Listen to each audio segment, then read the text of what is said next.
August 17, 2035. Everyone suddenly realized it had already been 5 whole years since the great calamity hit. Ever since that fateful day, all sorts of monsters started crawling out of the woodwork, absolutely everywhere. Ready to chow down on anything that moved. Turning humanity into little more than prey on a platter.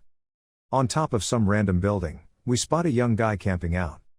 And we learn that, years later, 40% of humanity is still kicking, all thanks to the awakeners.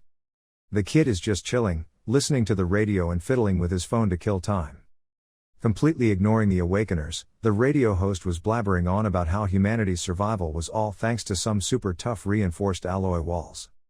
Hearing a noise, the kid gets up to see what all the fuss is about. And realizes the sound is coming from the monsters roaming the street below.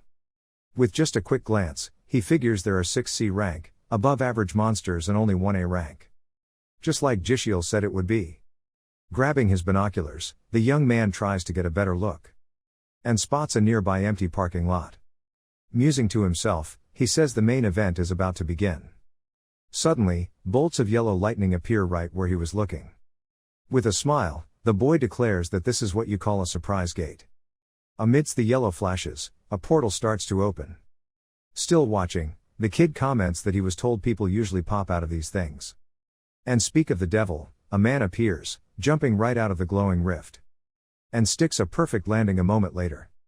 All while holding his hands in an X shape over his face. Without even opening his eyes, the traveler exclaims that he's finally back. Then throws his hands up in pure joy. But his grand entrance unintentionally caught the attention of the nearby monsters. Which immediately started charging toward him. Grimacing, the man realizes he's already in deep trouble just seconds after arriving. Staring at a monster that looked like Satan's pet octopus, he wondered why the heck this thing was even here. Still on the rooftop, the kid with the binoculars keeps watching with a smirk, hinting that he saw this coming. Down below, a green monster gets ready to unleash a devastating blow on the newcomer. While the scouting kid declares that it's finally starting. After a bit of a throwdown, the traveler is wounded, and our protagonist muses that it takes at least 10 high-rank hunters to take down one high-rank C-class monster. The man then unleashes a skill called Crayon Sword, causing thousands of light swords to fly toward the monster. On the traveler's command, Hoove guides the attack with his hands, and lands hits on multiple parts of the monster's body. From his perch, the protagonist reveals that the man took down 6 monsters in just 1 hour. The most impressive part is that he did it all by himself, leaving only the A-rank monster. A beast that all the A-rank hunters in the world combined couldn't beat. The snooping kid smiles and says that seeing is believing, especially when it comes to watching Copymaster in action. Taking advantage of the hesitation, the monster unleashes a ridiculously dangerous attack, making the time traveler's eyes go wide. Our protagonist then declares that he just has to wait a little longer, and all that power will be his. Dodging the attack while flying through the air, Copymaster prepares a counterattack amidst powerful beams of light, revealing he's using the Ghost Walk skill. Immediately followed by activating Ghost Blade, which can slash in a zigzag pattern countless times. With this spectacular attack, the man successfully defeats the monster. Thrilled, the boy with the binoculars says it was a fight beyond comprehension. But now that the hunter is down for the count, it's his turn to make a move. Getting closer, the boy thinks that so far, everything has happened exactly as Kai Chul-hyung said it would. Touching the hunter, he calls out to him, asking if he's okay. He remembers his informant saying they saved someone and received their powers. But things weren't looking good. The man on the ground started coughing up strawberry syrup. The boy immediately wonders how he's supposed to help him. Opening his eyes, the injured man asks what year it is. The boy replies that it's August 2035.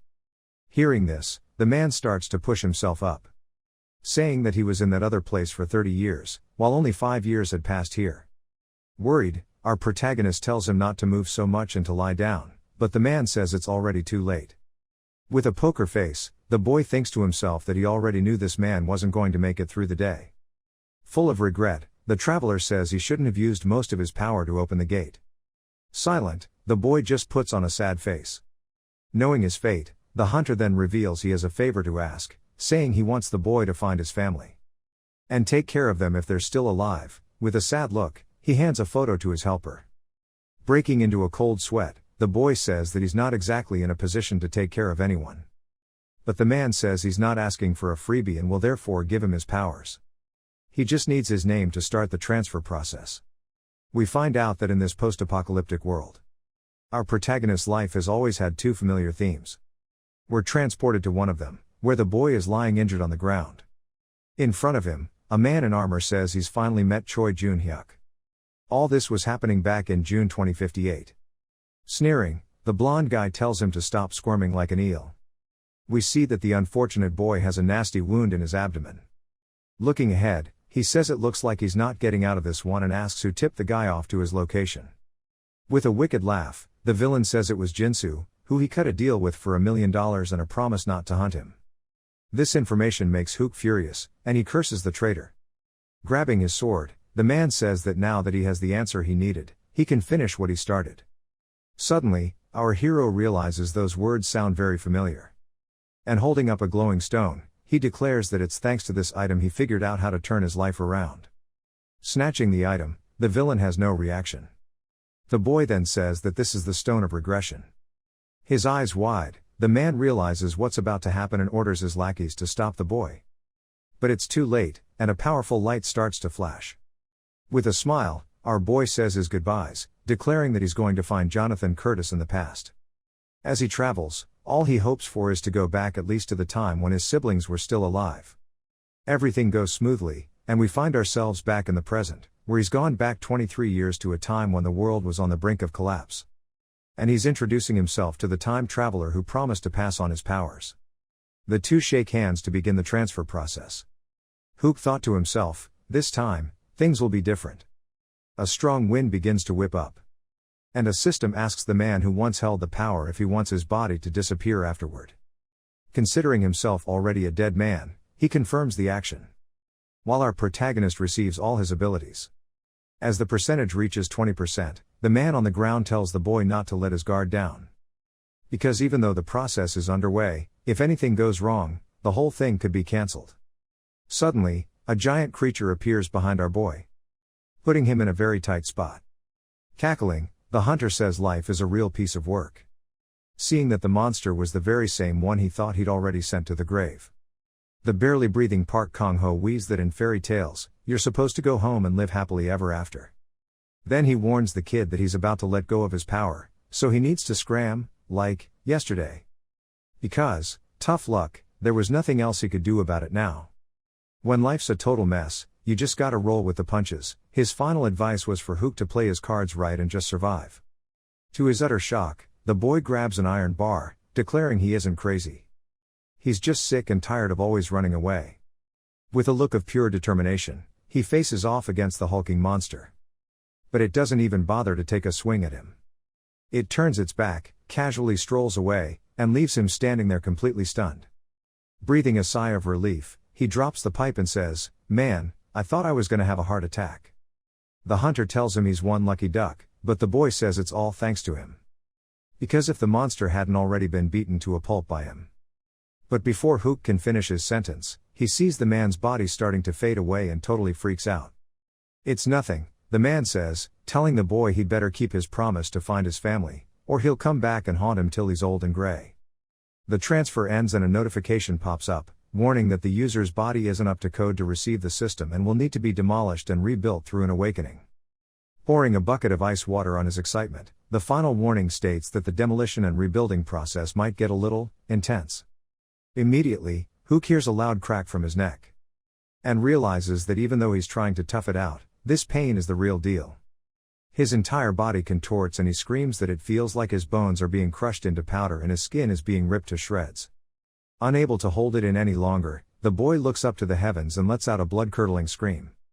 The next morning, a man pulls up in a car, whistling a cheerful tune. Suddenly, something up ahead catches his eye. It's our main character, loading some crates onto a pickup truck. Seeing Kai Chil approach, the boy asks what the heck he's doing here. Ignoring him completely, the man retorts that he should be asking him that, since he was the one who asked for the day off and swapped shifts with him. Hook quickly cooks up a story that he was about to head home when a monster showed up and followed him all the way here. Eyes wide with disbelief, his colleague asks if he has a death wish, sleeping over in the middle of nowhere. Changing the subject, our hero tells him to just forget he saw anything. Then he points out it's still crazy early for Yun to be here, especially all by himself without his team. Lying through his teeth, the man claims he's just been an early bird lately, that's why he got here first. Our boy thinks to himself that he knows for a fact the old-timer is hiding something here. Turns out, this man had once tried and failed to properly use the copymaster power, which got him royally stomped by other awakeners, so much so that whoever found him thought he was already 6 feet under. The reason for his downfall was simple: the big dummy decided to spill the beans during his registration, admitting he had a copy ability, which ticked a lot of people off who couldn't stand the thought of their precious skills getting so easily copy-pasted. After saying their goodbyes and starting the truck, Hook glances over at the passenger seat, where there were 3 B rank and 4 C rank crystals, which he'd just swiped from Yun, though he did feel a pang of guilt since this loot had saved his bacon. Now he just had to figure out how to use them, because selling them was out of the question. We also learn that Yun, after awakening with Kang Ho's power, hadn't managed to find any of the strange crystals. So when he came back the next day to retrieve them, they had vanished into thin air. Failing to secure those crystals became the biggest regret of his life. That's why Hook had planned to nab them as soon as he could. As he drove, the boy figured that if they were just normal monster cores, he could probably sell them on the down low. But if they were high-rank monster cores, he'd have the association and the government breathing down his neck, and they'd definitely launch an investigation. For our protagonist, the worst-case scenario would be getting low-balled and having to sell the crystals for peanuts. Staring at his phone screen, he concluded there was only one way forward: to quickly register as an awakener. Someone picks up the phone and asks what he wants. Smiling, the boy tells Human that he's got some cash and wants to grab a few beers, adding that this rounds on him if his buddy helps him out with something. In the soul-safe zone, Hook is talking to someone inside a building. The man in front of him offers $600 for everything he brought in, but the boy tells him to bump it up a little. A bit hesitantly, the buyer says this kind of stuff used to go for $800, but demand has dropped. Not satisfied, our boy wonders what his next move should be. Meanwhile, the man explains that with the population dwindling and prices soaring, nobody's looking to spend money. Suddenly, 2 sniffling kids appear. They throw their arms around the protagonist, saying they thought he'd abandoned them. Hook kneels down to get closer and have a heart-to-heart with Choi Yun-young, his little sister, and Choi Yun-chol, his younger brother. Pointing a finger, he asks them why they're here and not in school. Cutting in, the man tells him not to scold the kids, as they only came because they were so worried about him. He then adds that he should start thinking seriously about what would happen to his siblings if he were to kick the bucket. Hook tells the 2 to stop crying and come home with him so he can make them lunch. His siblings' faces light up when they hear they're having grilled meat. Choi Yun-young then calls out to him, saying the lady upstairs told her to have him drop by when he got back, because the rent is way overdue. The family hops in the truck and heads for their apartment. True to his word, Hook had lunch sorted out. At the table are his siblings, the old lady, and her grandson. The landlady immediately asks why he bought so much food. Smiling, the protagonist says he dropped by the butcher shop and just happened to think of her. Worried, she says he should be saving it for the little ones. Without a word, Hook hands her an envelope with the back rent. Taking the envelope, she says she knows his situation and has decided to only take half. Surprised, our boy says that's really not necessary. But her grandson chimes in that people have to help each other in tough times, so he should just take it and make his grandma happy. His grandma whacks him on the head with a spoon and tells him this is her house so he should keep his nose out of it. Rubbing his head, the young man jokes that once she's gone, the house will be his anyway. Threatening him with another spoonful, the old lady says that this kid, Chang-soo, is the reason she has constant heartburn. Because all he does is goof off and do useless stuff, then lies about going to school. The young man declares that he's just preparing so that when he awakens, he can learn from the top-tier hunters. Because this is the age of awakeners and hunters now, things like college are pointless. Annoyed, the grandmother asks Hook to have a word with her grandson, since the boy usually listens to him. Suddenly, the protagonist's phone rings. Stepping out onto the balcony, he answers, and on the other end, Pyo-min says he talked to the guildmaster, who wants him to report in. But, he adds, he should go in expecting not to get paid. He might be added as an official support member of the team if he proves himself. Our protagonist agrees, and his friend asks why he suddenly wants to be a porter. Unable to tell the truth, the boy cooked up a story that his current gig was getting too tough, making him look for other options. Heedleman then told him to meet at Gate 7 on the western wall tomorrow at 7:30 in the morning. Hanging up, our boy thought to himself that everything was going according to plan. The next day, he arrived at the gate. He was determined to copy the tanker's skills and then march straight to the association to register. His buddy called his name and walked over, saying he was way too early. With a smile, the boy waved, but his mind was already running through his pre-laid plans. Pyomin then called over his captain, Hyun, a certified tanker, and said this was the friend he had mentioned. The man introduced himself and said he was the oldest one there, so the boy should feel free to ask him anything. Offering his hand for a shake, the boy said he was looking forward to working with him. Hyun shook his hand and said likewise, completely oblivious that his skills were being copy-pasted. A notification popped up for Hook, letting him know he could pick 3 of the skills he just copied. Without a moment's hesitation, he chose the Iron Skin skill. Hyun will attack and overload. The system notified Hook that the skill copy was complete and they could be viewed in the skill menu. Our boy thought to himself that it only took a measly handshake, and now he had the powers of a tanker. Standing before him, the man in armor just stared, not understanding the reason for the grin on his face. Hyun Min then asked him what the heck he was doing. Or more accurately, why was he smiling that creepy smile while he still hadn't let go of his hand? To break the awkward silence, the man just said he had a firm handshake and laughed it off. Red as a tomato, our protagonist quickly let go of the captain's hand and apologized, but the man said it was no big deal. Then told him to hop in the vehicle right up front. Getting a little closer to the vehicle, we can see 2 guys chatting away. And a girl with another dude who seemed to be checking out their bows. The driver was ready to go, and sitting next to him was a young woman zoned out, staring at her phone. Giving instructions, the man in armor told Jun Hyuk to say hi to the team members before getting in the car. But all the boy could think about was how these guys' skills would become useless once he copied the abilities of higher rank awakeners. Concluding that, regardless, he'd still have to copy the team's skills, even if he deleted them later. Starting their journey, the truck took off with the whole team. As he sat, our boy revealed that he had copied 13 skills so far. 3 of which were healer skills. We cut back to the girl who was zoned out earlier, still glued to her phone. Looking at her, the boy revealed he'd also nabbed 1 tracker skill and 2 hunter skills. And 7 dealer skills. Saying that the best part of this whole deal was that he could now use all of them at the same time. We see a place full of buildings. Where lizard-like creatures with purple tongues and red eyes are running, seemingly to attack someone.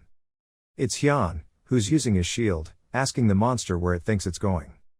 Meanwhile, our protagonist is lost in thought about how having skills from different roles could make him incredibly strong depending on the combos he creates.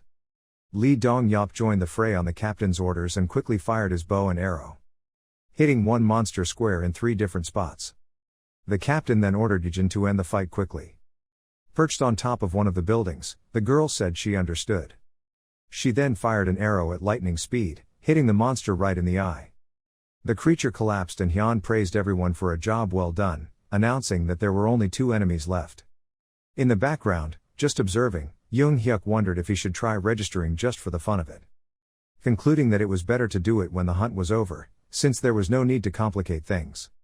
A while later, the captain came over, saying it was a good hunt and complimenting our protagonist's stamina, who had been carrying a huge amount of byproducts throughout the day. Suddenly, something caught the man's attention. We see another guy approaching with a bag on his back, saying he can't take it anymore. Sholmin then mentioned that his friend was pretty famous back in school for his fighting skills. The man asked if he was talking about post-apocalypse school. To which his friend confirmed, saying that our protagonist, even without proper training, left all the athletes in the dust. We see Jung Hyuk listening to everything and blushing as the captain asks if he used to be a gangster. But his friend said that he only ever fought people who deserved it and had a dream of becoming a detective. Wrapping up the conversation, the man handed our boy an envelope with his pay for the day. However, the boy said he didn't need it, but Hung insisted he take it and just say thanks. Since without his help, things would have gone differently, which prompted him to ask if he'd like to keep working as a porter. Smiling, our boy said he'd think about it. The man walked away, saying they'd see each other again soon. Hyolmin then asked if the protagonist was going for some barbecue later. But he said he already had plans for the night. Curious, the young friend asked what kind of plans he was talking about and if it involved a hot date. Some more time passes and we see the Soul Awakened Association building. At the counter specifically for tankers. A female employee looks worried about something she just heard. In front of her is Hyuk, and the girl asks if he could please repeat what he just said. Repeating himself, the boy said he was here to register as an awakener, and the girl asked if he was sure he was an awakened tanker. Confirming, he said he'd awakened as a tanker just that morning. In disbelief, the girl looked at him with an expression that said she wasn't sure if that was even possible. Anxiously, the boy asked if there was something wrong with what he said. The girl then said it was just that he was the first person to awaken as a tanker in months. And congratulated him for it, saying that to proceed, she just needed his ID. Our boy quickly handed over his papers. Pointing to a bench where other people were sitting, the girl told him he could sit there and wait. With not much else to do. The boy sat down as a sense of sadness started to wash over his face. Putting his head in his hands, he thought about how he was sure he was dreaming when he first opened his eyes after regressing. Then remembered when he was in jail and his siblings came to visit him but ended up dying in a car accident. Which had made him cry for days on end. And was also the reason why he decided to become a bad person. But when he came back to the past and saw them both alive, his heart was just filled with joy. And that's why he initially thought he was dreaming. So, when he realized it was all real, he made a promise to never lose the people he cared about again. And for that, he would protect everyone with everything he had. Activating his system, he decided to look through the reports. Then noticed that stamina ranged from 6,000 to 15,000 while power was randomly assigned between 2,000 and 5,000, which meant his start was actually pretty decent for a first awakening.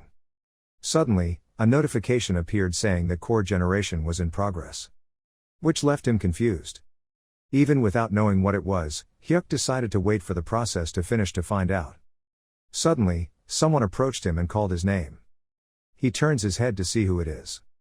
And comes face to face with the same girl who'd helped him, now standing next to a smiling man in a white lab coat. The girl hands his ID back. And says the identity verification was successful, now all he has to do is follow the doctor for the test. Introducing himself, the man extends his hand and says his name is Lim Ji-hoon. Our boy introduces himself back and says it's a pleasure to meet him. The two then shake hands. And the man says that he's already prepped everything, so the test can begin right away. In the elevator, our boy reveals in his thoughts that he tried to copy the man's abilities, but he wasn't an awakener. Which was weird to him since he thought people who worked for the association all had abilities. Inside a room, the man says that the test has 3 phases. The first one is to measure the level of stamina and power through a machine. Hook is lying down with several wires connected to him. And the doctor warns that the measurement process is about to start. And that it'll take 10 minutes to finish, so he should just relax. For the second phase, the man says it involves using his unique ability, which in his case is the shield bash. A moment later, it's the boy with a shield in hand, getting ready to fight a monster mannequin. While the doctor and another person monitor everything through a glass window. Ji-hoon then announces that the measurement of aggression level will now begin and that the boy just needs to attack the mannequin in front of him. Our protagonist obliges without a second thought. And the man says he can feel free to hit it anywhere he wants. Our boy then chooses to bash the mannequin's head with his shield. Which leaves the doctors completely gobsmacked. It's time for the third phase, and we see the doctor giving Hook what looks like a hot cup of coffee. The man then says that due to some issues in selecting the evaluators, the third part will only happen in 2 days. Taking the coffee cup, the boy asks if the tests today were okay, and the doctor says yes. He just needs to go to the front desk to receive his basic equipment. Delighted, our boy grins and says he can't believe the day has finally come when he'll receive his standard association gear. Sharing a concern, Ji-hoon says he feels uneasy about the dwindling number of tankers and healers. Taking a sip of his drink, the protagonist just listens attentively. The man then says that most of the people who are forced to awaken choose dealer or support classes. Not to mention, awakening stones are hard to come by, especially the ones for tankers and healers. Musing for a bit, our protagonist concludes that the biggest problem of all is that even with the stone, there's no guarantee the person will awaken, and he, as a criminal, couldn't have registered as an awakener. Pausing for a moment, the doctor apologizes, saying he just got excited seeing a tanker after such a long time. Getting up, Hook says it's no problem. To wrap things up, Ji-hoon says the boy must be on time to complete the third test. The schedule for which will be sent via message tomorrow. The man offers his hand to our protagonist, and he stares at it. Then smiles as he shakes it back, saying he's looking forward to working with him. Outside, we can see the sky is getting dark. With a suitcase in hand, Hook walks down the street while on the phone with someone. Answering, Schulman asks what happened. The boy then says nothing major, he just wanted to let him know that he awakened as a tanker a while ago. In complete shock, his friend on the other end asks if he's being serious or just pulling his leg. Looking at a building's window, our boy says he wouldn't joke about something like that. Then decides to enter what seems to be a store. Thinking he must be in the right place while his friend finally believes what he's hearing. Laughing out loud, the friend is impressed, saying it's unbelievable. Because they were just together a few hours ago. And now, all of a sudden, his buddy is a tanker. Not getting an answer, the young man asks if Hook is still on the line. Our boy is distracted, looking at a model of a mantis's front leg that costs an incredible $3 million. Remembering his phone, he says the call was a bit spotty, then talks about his visit to the association earlier, revealing the reason for his call. He says that since only the third part is left, he wants to know if he can go on another hunt to observe.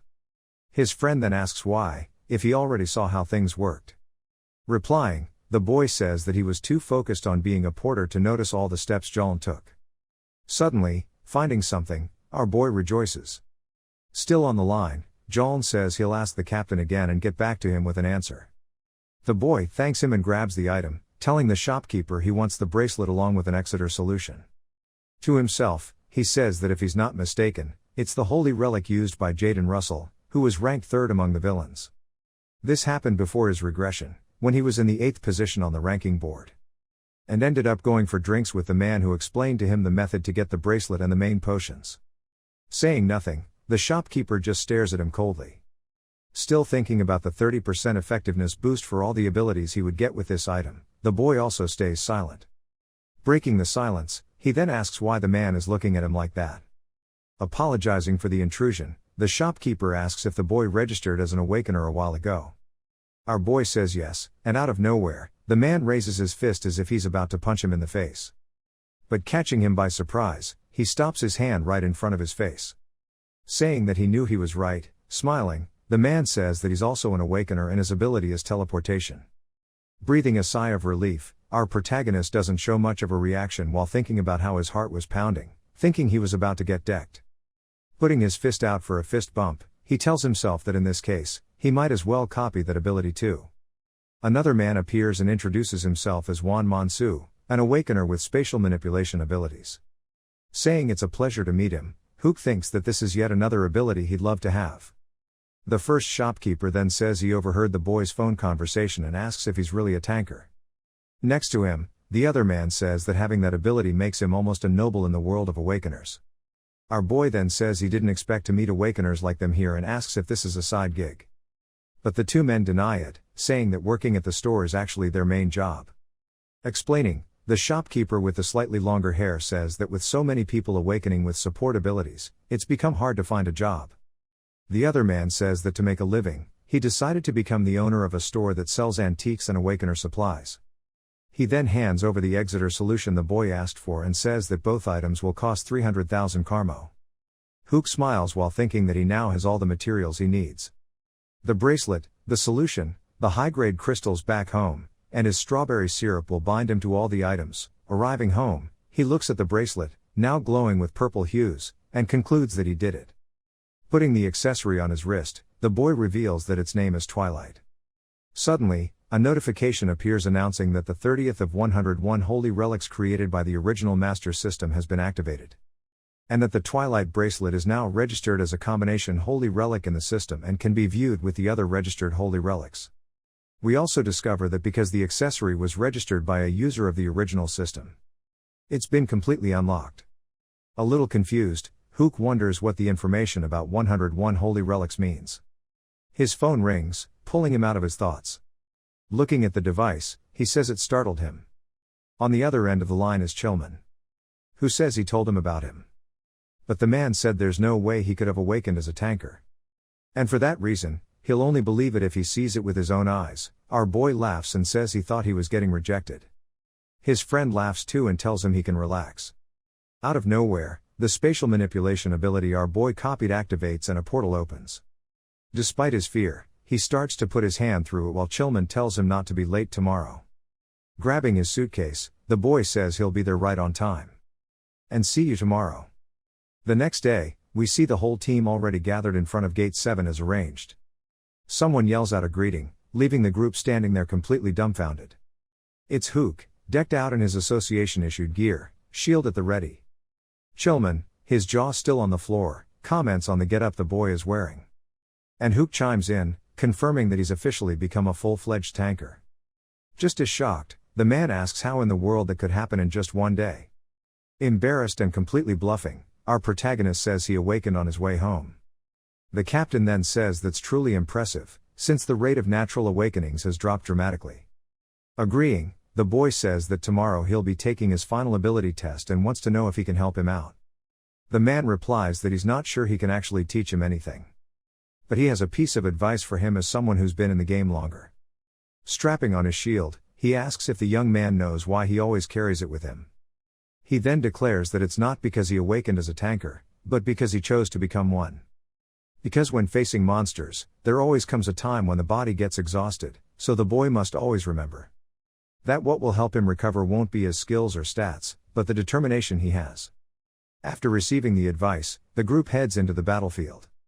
We can see right in the middle of the place, a monster that looks like a bear-armadillo hybrid is fast asleep.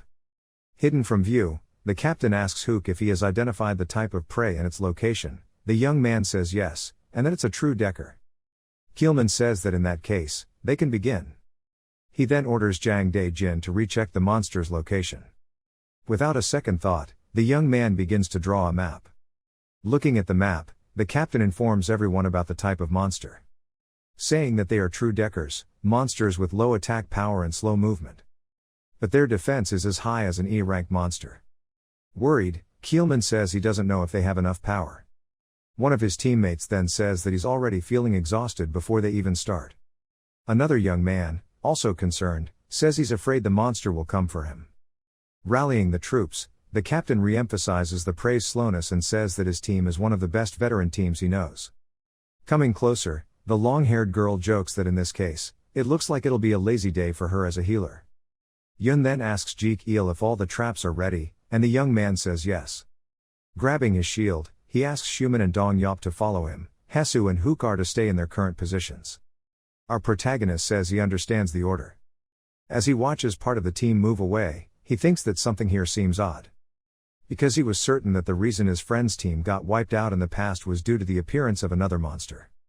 But if that creature was a Drummoki, the team should have been able to handle it, so he needs to figure out why everyone died. Looking around, our boy concludes that something here is definitely not right. Back on the battlefield, the tanker captain asks Jin if everything is ready, and she confirms. The man then orders the girl to open fire. The young lady shoots an arrow and hits the monster square on its shell. She then says she will proceed to the next point as planned. Getting up, the monster looks pissed off. And the captain, yelling, tells everyone to get ready to fight. Next to him, his teammates affirm they understood. Standing on two legs, the creature prepares to attack with all its might. As planned, the archer begins to shoot, lodging 3 arrows in its body with precision. The bear-armadillo hybrid roars, showing that it felt the attack, which makes the young man realize he's actually doing a great job. Yun then praises him and tells him to keep his distance, but the young man says he's going in, which worries the man since it's not in the plan. Face to face with the monster, the young man declares that he doesn't want to just tickle its back, he wants to end it and go home. His arrow hits the true decker's armpit, making it angrier than ever. The captain then tells the boy to stop being a fool and listen to him. But he scoffs, saying the monster is slow as a turtle and can't even hit him. Little did he know, he'd spoken too soon, as the monster immediately lands a punch on him right after, sending him flying into a wall. Worried, Chillman screams, calling for his friend, deciding that he's going in too now since he's pissed. Jumping, the young man prepares to stab the monster with his sword, hitting it right on its shell, which sends sparks flying. Unfortunately for him, the stab isn't fatal and the monster now has its eyes on him. Yelling, he warns the team that the creature's shell is too hard and that his sword isn't even scratching it. Turning around, the true decker decides to focus back on the boy who was thrown.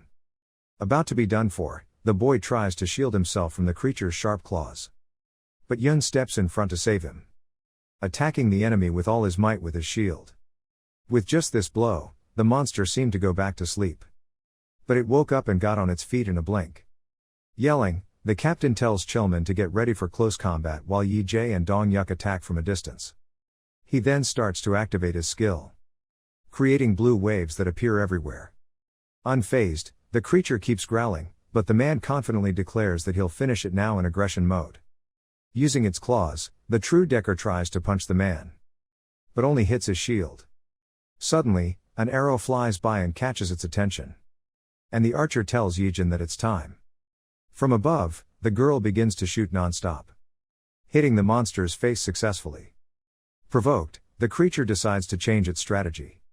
And curling up, it activates its armadillo mode. Yun orders right then for Chilman to begin his melee attacks.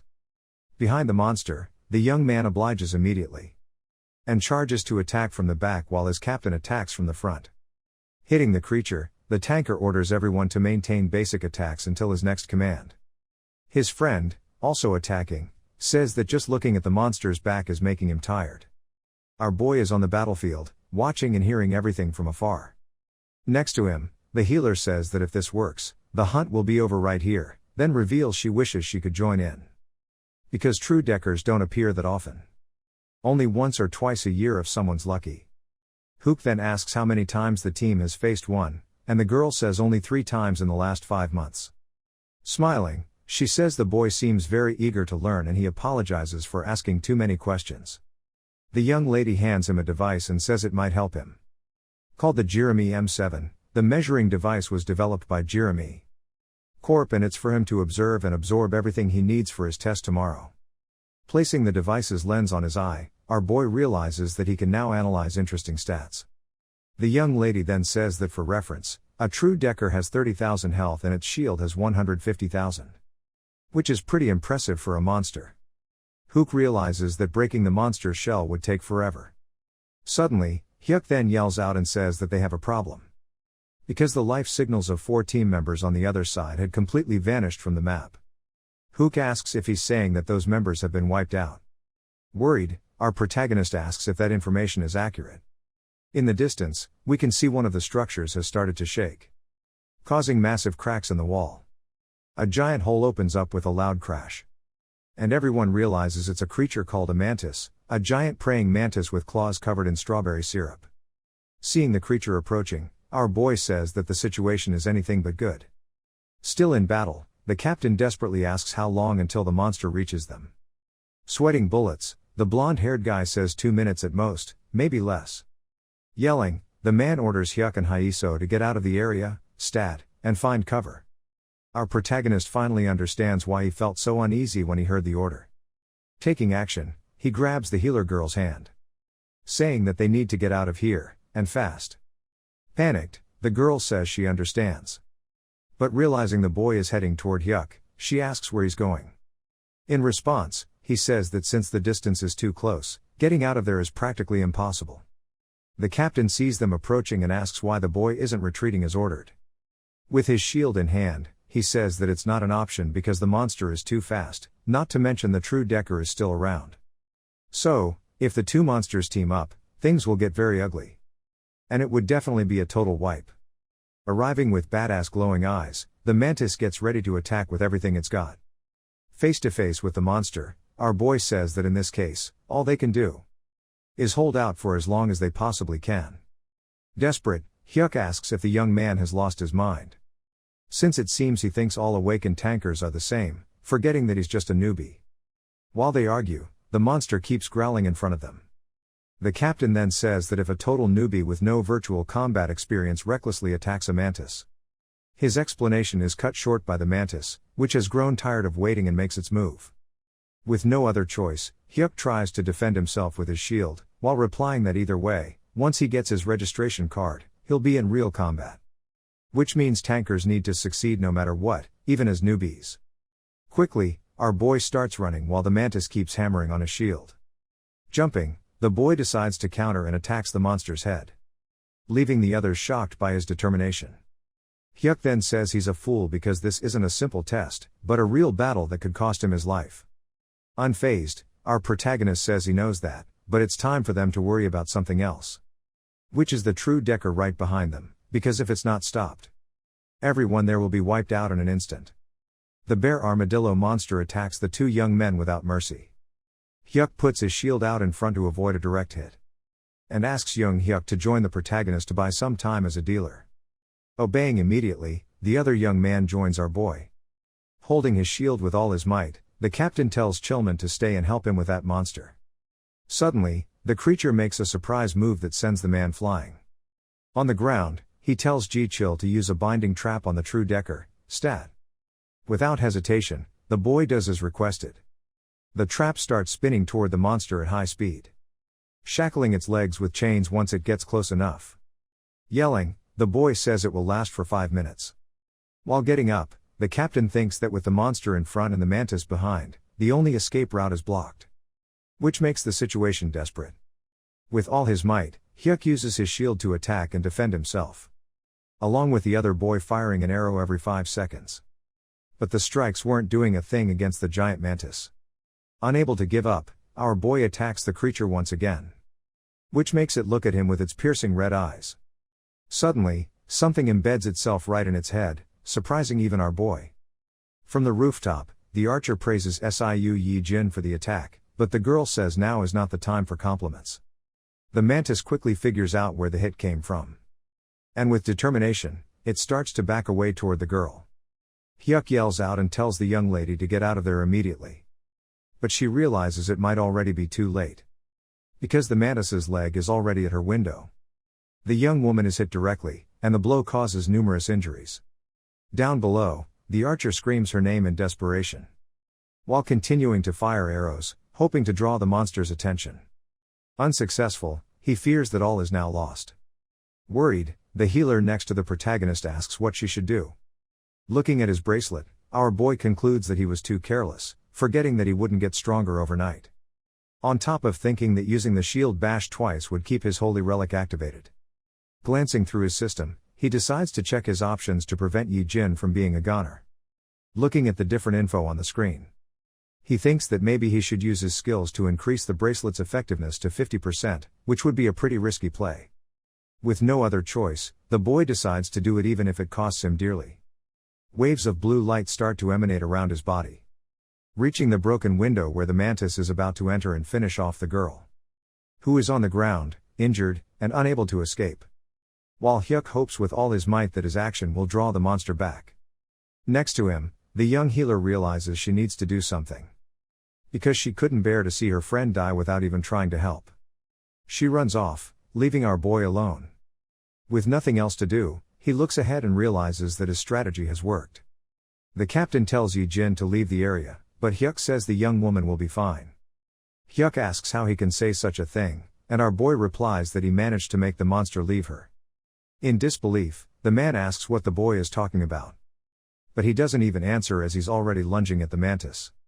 While attacking with his shield, he thinks that keeping his skills activated with only basic attacks is too risky, concluding that he'll need to use his copied skill since there's no other choice. He activates his destructive body skill, along with the dealer's skill. The giant mantis almost hits him, but he dodges it with a jump. With the skills activated, Hyuk says that now his basic attack damage can match that of a dealer. Suddenly, a sensation invades his body. Smiling, he thinks that he's felt this many times before his regression, saying it's like all his cells have awakened just as it happened before he became a villain.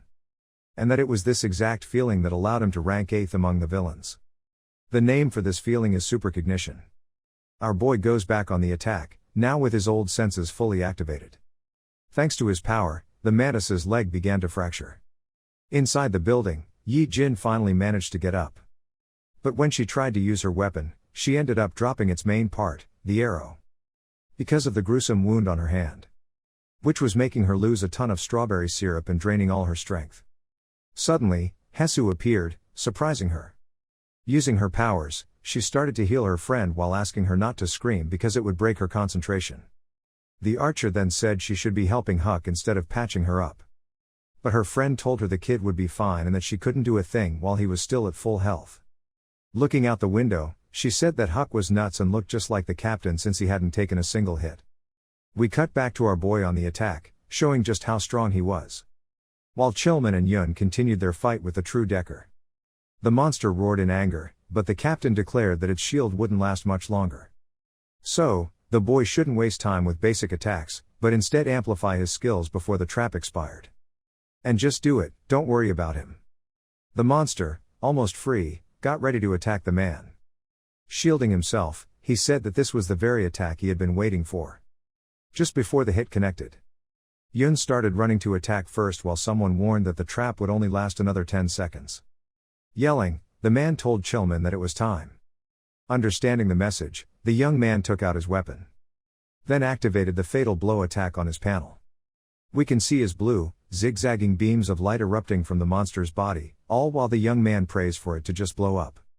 His attack was effective, and the true Decker began to crumble into dust. Yun then yelled out and informed the team that their side was clear. Standing in front of what used to be the creature, our protagonist's friend discovered a red crystal. And said that besides the item, he also got a skill card. Putting a damper on his joy, the captain said that now wasn't the time for that, and ordered the boy to go help Hyuk. Our boy continued his non-stop assault, drawing green goo from the mantis. Seeing the spectacle, the man, also a tanker, asked how that was even possible. Looking back while fighting alone, the boy told Chilman to get out of there if he was done with his work. Stopping short of getting closer, the young man said that he was really crazy since, on top of fighting without help, now he was giving orders. Agreeing with our boy, Yun told him to treat this as practical experience since he seemed to be handling it well. Hyuk asked if he was sure, and the man said yes, then asked if anyone had any objections. Everyone said they agreed, but Yi Jin said she's not one to owe a debt. Then attacked from the top of the building with an arrow, which ended up missing the mantis. Determined to finish the job, our boy jumped, ready to deliver a fatal blow. Then smashed his shield right into the monster's head, which stopped fighting back and fell to the ground. Jaw on the floor, Yun called out to Chilman and asked if he was absolutely sure that his friend had awakened as a tanker. The day ended, and night fell upon the battlefield. We see the captain telling everyone to hurry up so they can get out of there fast. Because even knowing everyone was tired, if they stayed for too long, other monsters would likely show up. Hyuk listened attentively while wiping the green goo from his shield. Chilman came over and asked if he had ever used that thing before. Confused, the boy asked what he was talking about. To which the young man explained he was talking about supercognition since he knew he used to use it in tough fights back in school. Our boy didn't answer, and his friend said there was no way he hadn't used it after everything he did a moment ago. Then asked if he was okay, since he usually got a nasty headache after using the skill. Putting his shield away, our protagonist said he was fine and that it was probably due to the awakening. His friend said that he was really lucky. He invited him for a beer, saying tonight was a must, no excuses. Seeing his phone ringing, Hyuk said it would have to be another time since he needed to spend time with his siblings. Unexpectedly, Yun approached and asked who he was and if he had really awakened yesterday. Because there was no way someone could fight like that being just a rookie tanker. Turning back, the boy said it was possible. Anxiously, Chilman tried to stop him from saying something stupid. But the boy simply said that since the situation was so critical, he probably got a massive adrenaline rush that supercharged his strength. Convinced it was a lie, the man asked if the boy really expected him to believe that story. Our boy then decided to just stay quiet. The captain turned to the other members and said there was something he wanted to tell everyone. He then said that on that day, Huck had single-handedly defeated a mantis, but he still wasn't officially registered. So, even though it was an emergency, if anyone found out, the whole team could face consequences. That's why everyone had to keep their mouths shut and not tell anyone about what happened that day. The female archer smiled in relief at Hyuk's words. Laughing, the other two guys said they weren't stupid and would take what happened to the grave. Surprised, our boy called out to the man, but he thanked him instead, which left him even more confused. Explaining, the captain said that if it wasn't for him, everyone there would be dead, and that was why. He would include him on the profit-sharing list, as a tanker, of course. With his mouth wide open, the boy asked if that meant the others would get less than they were expecting. Hesu came over and said he was right, but knew no one would complain. Smiling, she said that in any case, if someone did, the boy should let her know. Because she would immediately stop healing whoever objected. Our boy's phone rang again, and he said he needed to answer it. Curious, the girl asked if it was his girlfriend. Smiling, the boy denied it and said it was just his siblings. But we find out he's lying since the caller is the association. Which made him curious since he had no idea why they would be trying to reach him. We are taken to the association building. Inside a room, the boy asks why his test was moved up. In response, Jae-hoon says that it's because the hunters who were sent to Thailand are coming back tonight. Confused, the boy asks what that has to do with anything. The man then explains that a C-class monster appeared in Bangkok a week ago, which caused hunters from other places to be dispatched. But during that mission, South Korea outshone Japan, so, naturally, the association is focusing its attention on that. In his thoughts, Hyuk concludes they just want to get him out of the way fast. Speaking up, he says he's ready to start while the man apologizes for the change of plans. Explaining the test, Jae-hoon says that it will be conducted as a simulated battle in a virtual combat room.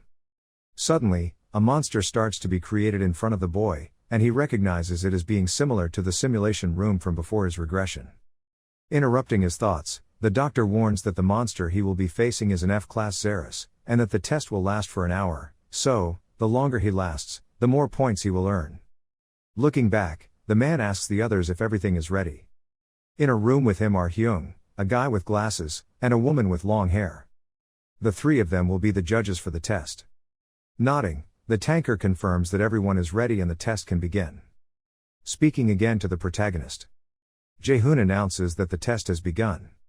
We see the monster charging straight at the boy. While he thinks about the information he got about the high-level hunters coming to the association. Placing his shield in front of him, he decides to start an attack, which sent the monster reeling backward.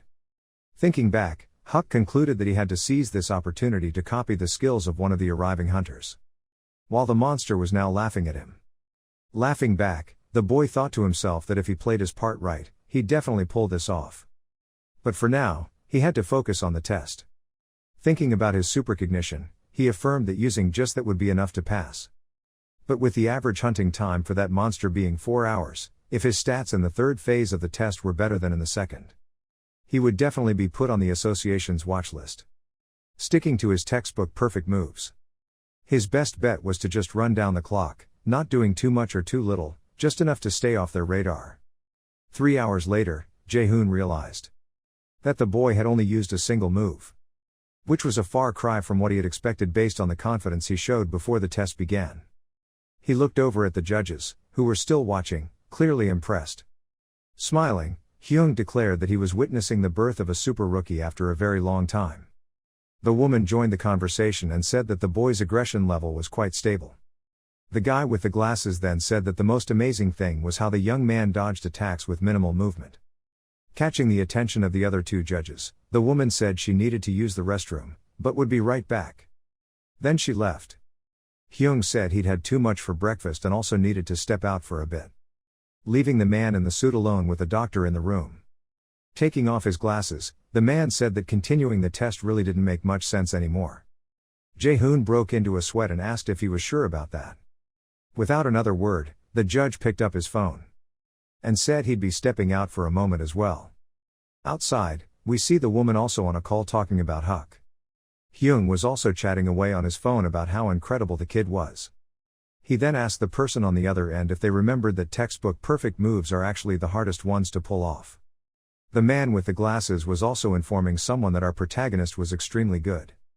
We see Huck still fighting the monster, while the man said that since there were 2 other guilds sniffing around, they needed to act first to make sure no one else could make a move. The test ended, and the girl at the counter handed a document to the boy. Smiling, she said this was his awakened registration certificate and praised him for doing a great job. Our boy took the document and checked the information. The girl then said that getting a C rank on a first awakening was truly amazing, and he asked why. She replied that it was a rare feat, since most people usually landed somewhere between F and E rank. Leaving the building, Huck wondered why he got a C rank again when he didn't do anything special. He decided to just be happy that at least now he had his registration papers, which meant he could live a happy life, doing things by the book with his siblings. Suddenly, the sound of someone screaming caught his attention. Looking to the side, he saw a crowd of what looked like fans screaming their idol's name. A trio of 2 men and a woman appeared, and Huck recognized them as high-rank hunters. Including Jai Yun, a second-rank dealer and wizard. Kim Yono, who held the number 1 spot nationwide. And Lee Dasu, who topped the tanker ranking chart. Next to Dasu, our protagonist noticed he looked pretty annoyed. And wondered if he should work up the courage to talk to the man. With a smile, he decided to just go for it, no matter what happened. Our boy stepped in front of the trio, much to their surprise. A little sheepishly, he said that he was also a fan. And that he was honored to meet them. Being friendly, Jai-Yun asked if he wanted an autograph. But the boy turned her down, which totally threw her for a loop. He then said that he was actually a fan of Lee Dasu. Annoyed, the man asked what the hell he was talking about. Which made our boy sweat even more, thinking this was it, he was toast. Leaning forward slightly, the man told him to repeat what he just said, scaring him even more. Staring at the tanker, Huck wondered what that look was supposed to mean. Because it sure looked like the glare of a villain. The man walked towards him and he wondered if this was the moment he was about to get his butt kicked. Looking even angrier, the man asked again what he had just said. Out of options, our boy had no choice but to say that he just said he was a fan of his. Lee Dasu turned around and asked his teammates if they heard that. Kim Yono burst out laughing, and Jai-Yun said that was a close one, which left our protagonist a bit confused. The woman then said that if it wasn't for this fool showing up, while the tanker smugly said that now everyone knew he had fans. We go back 30 minutes, when in a limo on their way to the association, the trio was talking. Sitting there, the dealer recalled the time someone came up to them saying they were a fan and Dasu sent them packing. And since then, she hadn't seen anyone else claim to be a fan of his. Crossing her arms, she said she'd never seen anyone like that. And that he knew she disliked liars. The man argued he wasn't lying because, being the one and only Lee Dasu, of course he had fans.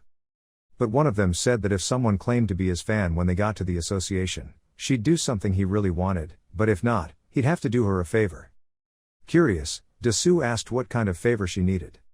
Explaining, the woman said that as he knew, the plan this time was to hunt a C-class monster, but the guild didn't have enough tankers.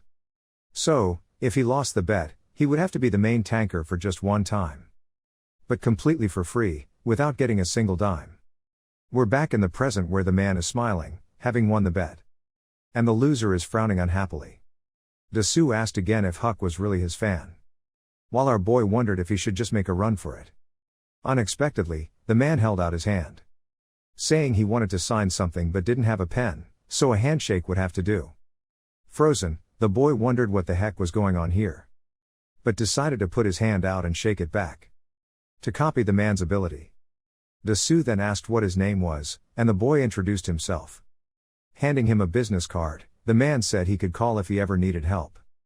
Kim Yono joined the conversation and asked if the boy's name was really Huck. Still dazed, he said yes. The man then smiled and introduced himself while also holding out his hand. With a handshake, the boy copied the man's ability, and the man said that this was really amazing. Because he didn't expect to find a national treasure in a place like this. The tanker then asked what his friend was talking about. Throwing an arm around him, Kim Yono said that someone who's a fan of his has to be considered a national treasure. And both left, saying they needed to get to the association's president fast. The woman stayed behind and said how annoying this was. Huck came over, saying he was a fan of hers too and wanted a handshake. Something he would consider an honor for the rest of his life. But Jia-Yun just turned her back and walked away, completely ignoring him.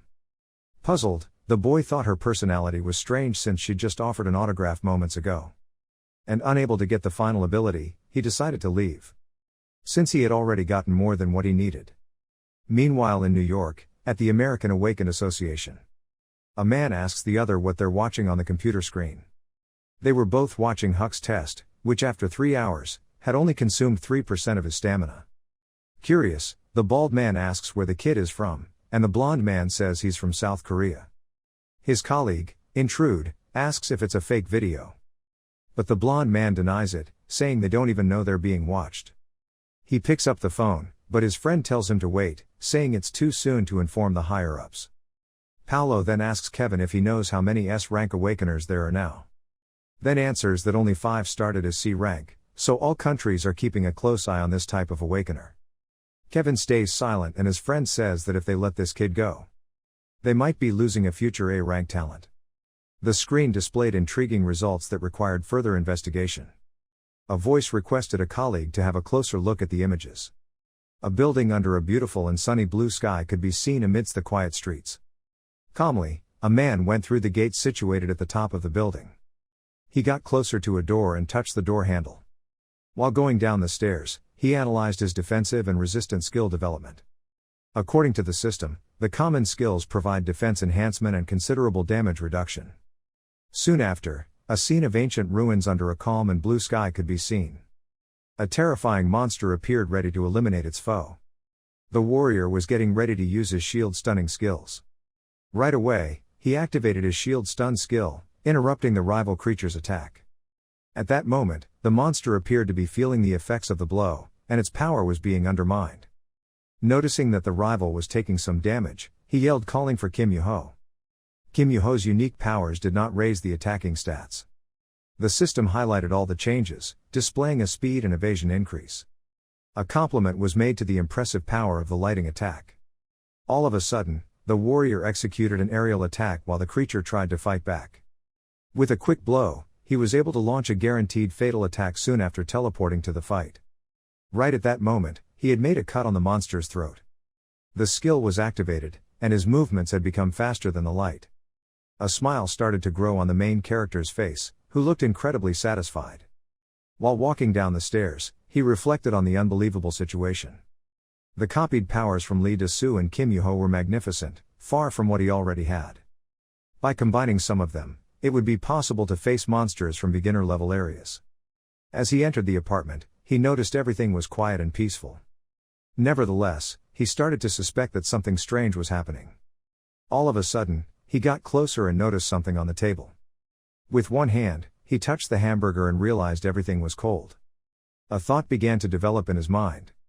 Suddenly, a girl opened one of the room's doors, who had just woken up from a deep sleep. Puzzled, he turned around to see the girl. She asked why he had been so late. The main character asked Yoon-young if nobody had eaten dinner.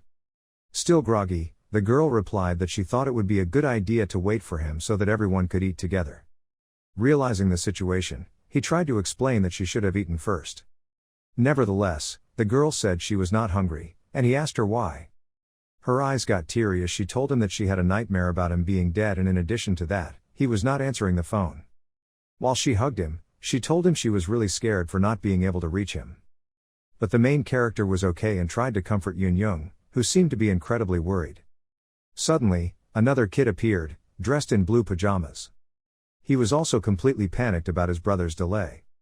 Despite that, everyone could eat chicken together now. The hero had promised he would pay more attention to the kids when he came back, but due to his job, everything had been broken. The three of them sat around the table and started to devour the chicken like a happy family. Outside, it was already late, and the night had covered the entire place. In their beds, both kids had already fallen into a deep sleep. Meanwhile, the main character was messing with something on his phone. With the goal in his hands, he was taking a few pictures and realized everything was ready. Now he only needed to register the product and wait for a potential buyer. Even so, he seemed to be a bit hesitant and observational. To him, it was a waste to only sell Karen's Favor and Rock Crusher. Slowly, his fingers approached the card. But he couldn't get the new powers due to the user's incompatibility. Despite that, he was ready to create a copy, but that didn't work either. At that moment, he realized he didn't have any other option. Suddenly, he was surprised as a notification on Core Creation appeared. The kid's head started to hurt right away with the creation of a new function. According to the system, he had gained more points and new powers. With no understanding at all, the noise started to grow louder inside his mind. Cautiously, he followed the Core Creation loading process, which was at 1%, but he didn't know what that meant since he had never heard anything about it from Kikul Hyanim. Even so, he seemed eager to discover what he was going to find at the end of that loading process. The energy started to completely spread through his body. With a thoughtful expression, he reflected on the sensation he got when he awakened. The color of his eyes had turned into a light blue, and he decided the best thing to do was to check on his status. The ruined building seemed to be deserted and uninhabited. In the middle of the road, a car went through the remains of the city. Inside the car, the hero was using the system to type a search. The original system was divided into two: the master and the copy system. The master system was the central system responsible for the derived system spreading across dimensions. This one was not awakened, but an independent entity. In the meanwhile, the copy system was an awakened system that worked only with a user. Capable of copying all the powers and with the ability to suggest them to one another and create new ones as well. The copying applied to all the life forms with the derived system, but the main character didn't seem to fully understand.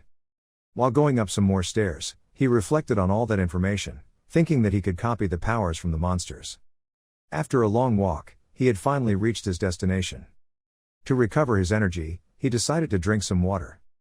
In the end, he believed this information was actually useful, reflecting on its functionality. Soon after, he decided to open his status window. The user Kwai Jun-yuk, age 25, was in the Copymaster class, and his core was at level 1 with a few enhanced power points. At this moment, he noticed a few changes in the status window. The details on the screen listed his powers, plus points, and attributes, and he also noticed the birth of a new state.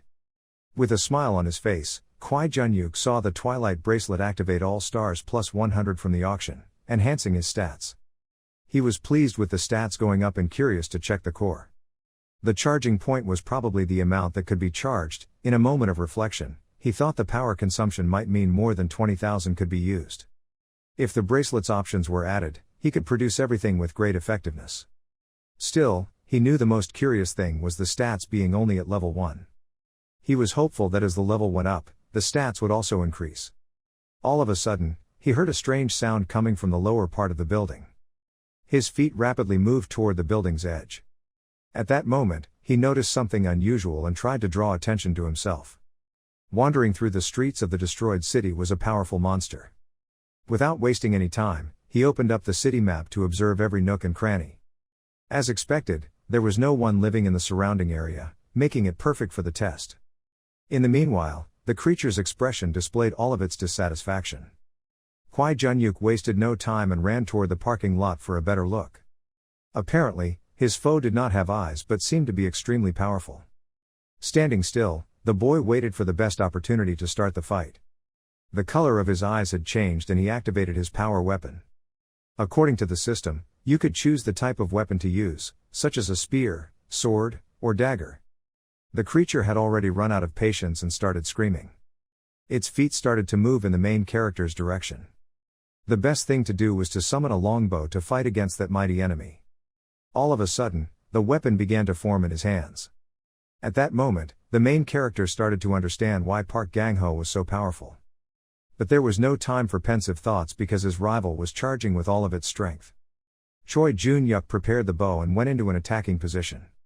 The arrows went in the direction of the monster's face, hitting the target with precision. Using his weapon, he made quick and lethal shots. With determination in his eyes, he realized he wasn't only maximizing the core but everything else too. Meanwhile, his rival was being attacked in different ways and couldn't hold back its desperate screams. Soon after, the creature started to lose the little balance it had left. But Kwai Jun-yuk wanted to continue the fight, so he ran in his rival's direction. With a jump, he requested the system to switch to the longsword. Smiling, he appeared to be extremely confident, thinking he had completely inherited Park Gang-ho's powers. Getting closer to the creature, he held his sword tightly. In the end, his goal was to be as powerful as his hero. With one blow, he directed his movements toward the dreadful creature's body. Wreckage could be seen all over the dark night as the monster lay down on the ground. The main character appeared to be very satisfied with that fight for having defeated his foe. Looking at his phone, he realized that an hour and 20 minutes had passed. Nevertheless, he believed that it was really late, and if he took all the other demons in the vicinity into account, it would take an extra 30 minutes. Suddenly, he noticed his phone was ringing. Looking at the screen, he saw it was the Accord Association. Confused, he wondered if he should take the call since it was so late. But he seemed very curious to find out who was calling. On the other end of the line, a woman introduced herself as Kim Jui from the reception team. Without exactly telling what she needed, she asked if the kid was still awake. Kim Jui explained she had received a sudden call from the secretary's office. As he heard that the president of the association wanted a private meeting with him, Jun-yuk noticed the presence of the monster. Without taking the focus out of his call, he tried to gather some more information on the meeting. Before setting a time, he needed to know when the president was arriving. The receptionist informed him his schedule was the same as every day at 7 in the morning. At that moment, it was 6:20 in the morning, but the main character would be at the designated place by 7. In the meanwhile, the monster was getting closer. Without dragging out the subject, Junyuk was certain he could make it in 30 minutes. Hanging up the phone, he turned all his attention to a new challenge. With thumping steps, the creature was rapidly approaching. With his shield, he activated his stunning attack. The grotesque being's attack was immediately interrupted. With his eyes glowing again, he moved forward using his flash attack. All of a sudden, he had already reached his enemy's back by being faster than light. As he touched its skin, he received the option of copying the powers of Vargo's Grace's lowest-ranking soldier. Without wasting any time, he accepted and let the system do the rest. With a jump, he came back to the ground. Soon after, the skill copy had been finished. Using the power of his voice, the warrior requested to open a subspace. A shiny and colorful energy, probably from a marine-grade crystal, appeared in front of him, suggesting that something important had been found. With the crystal in his hand, he would be able to absorb it to upgrade his core. At the same time, the marine-grade crystal absorption had started. Energy started to flow all over the main character's body. In his head, his only thought was to upgrade his core in order to save time. With the complete transformation, Choi Junyuk was curious about what kind of fight awaited him. Meanwhile, the sunbeams were spreading through the landscape. Soon after, the main character was going through a portal, back in the metropolitan area. Looking at his phone, he thought that with that growth, he would be able to considerably reduce the time until his second awakening. The time was 6:55 in the morning. A sound started to form in the young man's stomach. Alone, he started noticing the blisters spreading through his body. Soon after, he saw himself inside an elevator next to a woman. Opening his system, he decided to check the details of the skill that had just been copied. With a curious and puzzled expression, he did not seem to be able to understand the lowest-ranking soldier's recognition. According to the explanation, the recognition would be done by the lowest-ranking soldiers of the Vargo's clan, who would not attack him. Getting out of the elevator, he kept on reflecting on that type of attack prevention. While following the secretary, he thought that would be a powerful skill to use when alone. The woman stopped and opened a heavy door. With a friendly look, she invited the kid into the room.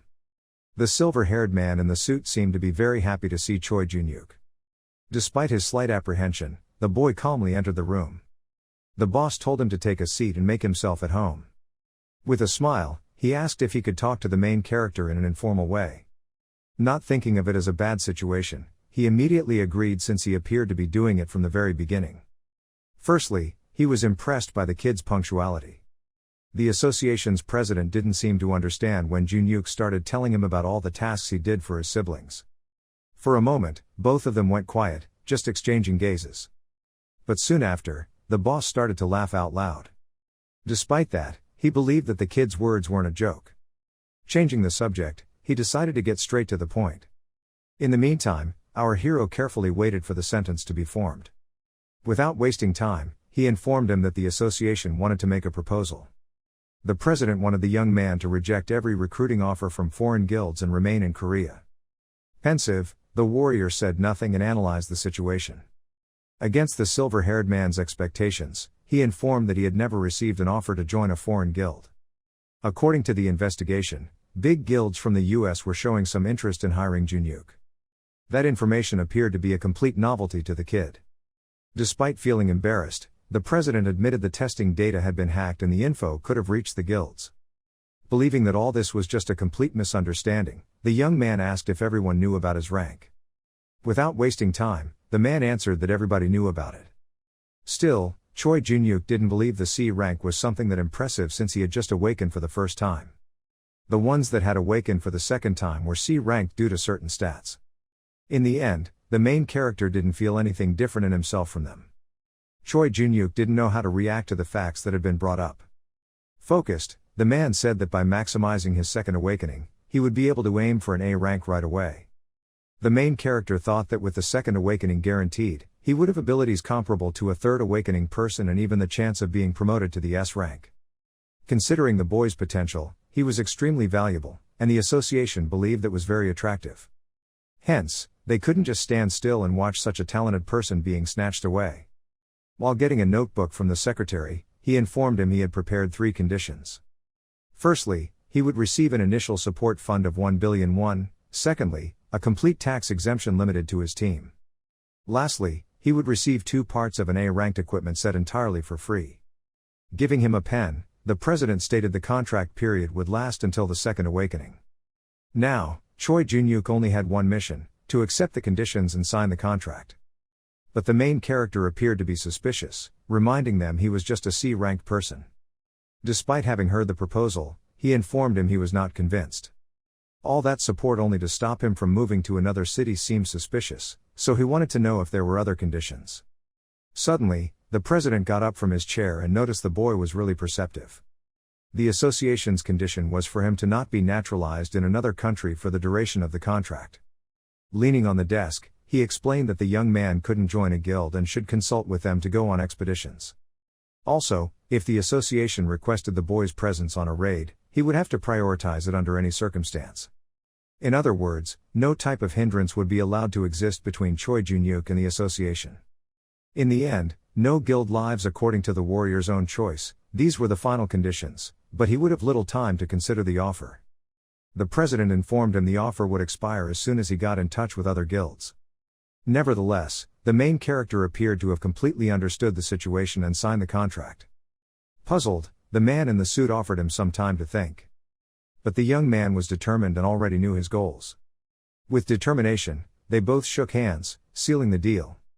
Outside, the city was bustling with pedestrians everywhere. In a restaurant, a girl was watching the menu options with a clerk. All of a sudden, a kid got excited as he realized they were in a huge mall. Choi Jun-yuk had taken his 2 siblings for a family outing. Excited, the boy asked if it would be possible to have a look at a few t-shirts. Yeon-young appeared to be worried about all the noise her brother was making, but the hero was having a great time. They both were surprised to hear that they could choose a few items to buy. With a smile on his face, the hero said that his siblings could choose 10 of their favorite items. Happiness had taken over the kids' faces as they celebrated together. Everything was happening in an unexpected way, but he knew he had to wait until the protection period ended. Choi Jun-yuk was concerned about the possible issues that could occur on this journey.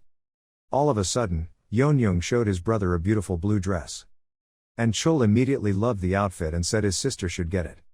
A clerk came closer and asked the kids not to touch the clothes on display like that.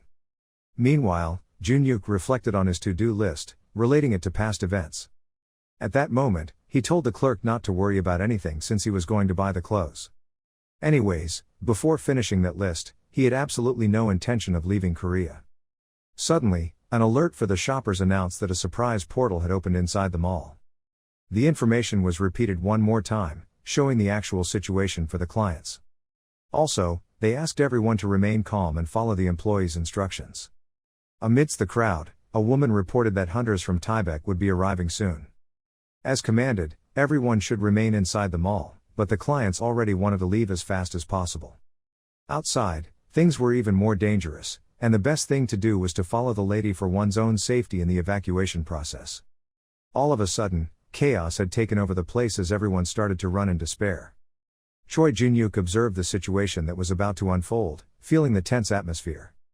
As a hunter, he was ready to check what was going on, but requested the employee to take care of his siblings. Benjung appeared to be incredibly worried about his safety, warning him that it was dangerous outside. According to the young man's memories, there were 5D-ranked monsters close to the store.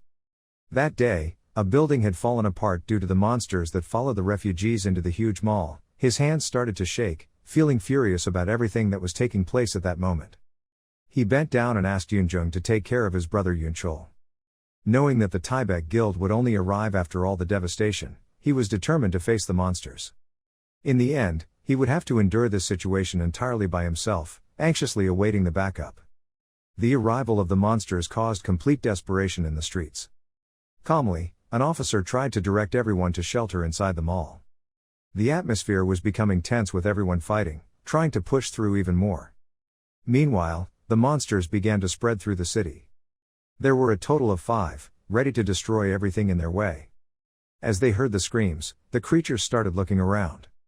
People kept on running in terror, pushing one another. Choi Jun-yuk was in the middle of the group, letting everyone pass quickly by him. At that moment, desperation took over his face as he realized he was completely alone. The huge guys were coming toward him, and he didn't know how to best defend himself anymore. With a tense look on his face, he decided to open his subspace. By his side, a portal was formed for him to choose his powers. A dreadful aura was spreading through the air, indicating all the anger present in the creature. The young man couldn't let any of them pass, he had to protect his brother no matter what. As for his shield, he was ready to knock down every one of his foes. With his quick movement activated, he was going to fool his rival with rapid moves. The blow had already reached his rival's leg with an extremely powerful force. As it felt the attack, the creature let out a scream of pain. Using speed to his advantage, he moved throughout the area, confusing his rivals. All of a sudden, he stopped running and observed the situation. The ghastly monsters followed the main character's movements and turned around. Junyuk provoked his rivals, calling them to a fight. All 5 appeared to have been provoked by that kid's arrogance. Without wasting time, they started running towards their small target. On a street, the vehicles were piled up amidst the city's traffic. A man was getting more and more infuriated, noticing the car wasn't going to move. The way had been blocked due to the cars trying to leave, and not even the police could solve the situation. Frustrated, he noticed this was a bad time to get stuck in traffic. Suddenly, he felt a hand on his shoulder. His colleague tried to calm Dasu down in every possible way. The fight taking place in the city was being broadcasted live. At the center of it all, Junyuk was trying to hold off the monsters with all his skills. Filming the battle, a young man told his audience that he was impressed by the unknown warrior's courage. Inside the car, the men intently watched the broadcast on their phones. At that moment, the young man's memory flashed in Dasu's mind. Without wasting any time, he informed that he knew the young man who was fighting alone. His colleague asked who the boy was, showing a lot of curiosity about his identity. With a smile on his face, Dasu said the boy was a fan of his. Puzzled, his friend didn't seem to understand what he was saying. The man explained that when he returned from Thailand, he met a fan at the association, but he couldn't recall his name. Meanwhile, the young man tried to live stream the best moments of the battle, risking his life. He knew that if the unknown warrior died, he would be next. With his gear, he continued covering the news, showing all of his professionalism and ignoring the danger to document the emergency situation. Lastly, the young man requested his followers to be generous and donate. The comments displayed the shock of the viewers as they discussed frantically. One of them claimed that not even Dasu could fight like that. As he read that comment, the man became incredibly confused and annoyed because of the doubts about his capacity. Without wasting time, he immediately got out of the car. In the meanwhile, his friend appeared to be worried and didn't seem to understand his actions. However, Dasu was determined to study everyone by any means. With a look of determination on his face, nothing could get in the way of his goals. He got out of the vehicle, leaving his colleague completely alone. At that moment, people started to immediately follow the master. One of the warriors asked the man to get out of the way, who didn't seem to get the situation. All of a sudden, all the warriors were by Dasu's side and ready to fight. His final command was for Zhou Huanwu to investigate who that new face was. Not knowing his name, he warned that he would not get a lot of information, but the team leader remembered the identity, Kim Jun-hyuk. Lastly, the team leader wanted to know if all the members were ready to fight. Their expressions revealed their determination to protect the people in the city by following their master's commands. Now, everybody could charge straight into battle together. Hearing the order, all of them started to run in the battle's direction. Like an intense punch, one of the monsters tried to attack the warrior. But he was quicker and had already dodged it with all the skills he had obtained. Even so, the collision made him fall to the ground. His face was already soaked with sweat due to the fierce fight. In his thoughts, he started to pray for some help since the fight was so unfair. This was the best opportunity to use the super sense. By all means, he tried not to be reckless and avoided the hardest blows. His enemies were scary and completely insane, besides being mighty and hideous. Jun-hyuk tried to run as fast as he could. But he knew it wouldn't be simple to face 2 monsters at the same time. He started to slow down and stopped close to the creature's claws. With a roar, the monster seemed to observe the best opportunity to attack. At that moment, the main character realized that his plan had succeeded, fooling his rivals. Nevertheless, he noticed an unusual situation and was completely puzzled. With a surprise attack, the rival tried to use its huge claws to trample him. Disu arrived with his team, all ready to help as much as possible. The mighty shield protected his face as he was getting closer with his stunning booster skill activated. Gathering all of his strength and skills, he had already thrown a powerful punch. The creature was completely disoriented, not understanding where the blow had come from. Jun Hyuk was amazed to see his idol sharing the same fight with him. His order was for Kim Do-hoon and Jang Sujing to take care of the two Karhans. Jae-won would be responsible for checking if there were other survivors around. Do-ho was tasked with healing Choi Jun-hyuk and staying with him until the end of the battle. While settling on the ground, the kid wondered about the guildmaster's delay. Noticing the kid was rambling, Disu realized he could fight two more monsters. After being fully healed, the main character would have the mission of fighting with the group in defense of the city. In the meanwhile, Do-ho was spreading his powers throughout the kid's body. Instead of getting the attention back to buy more time, the best thing to do would be for Jun-hyuk to enter blocking mode and quickly defeat them. Holding out his shield, Disu wanted to make sure the kid had understood his plan. The more time wasted, the more damage would be done. From afar, they could notice another creature coming closer. Now they both were ready to fight side by side. The Karhan was running in their direction, gaining more and more speed. In the underground shelters, people tried to hide from the danger. The broadcast announced that the TB Guild had already arrived at the scene but had not yet defeated any of the Karhans. Yun Young seemed very concerned as she heard that piece of information. The employee immediately noticed the girl's fear. Calmly, Yoon Chul told her not to be afraid because the situation would be controlled quickly. They both continued to discuss Choi Jun-hyuk's safety when new reports arrived. Lastly, the hunter group had been able to defeat the first Karhan. Everybody in the shelter was celebrating the news with extreme excitement. The kids were also glad to realize they were winning the battle. Very curious, Yoon Chul started walking to try and see what was happening. The employee stopped the kid from getting out, informing him that it was extremely dangerous out there. Before she could grab the boy, he had already started running. Soon after, another Karhan had been eliminated by the group. Now there were only 3.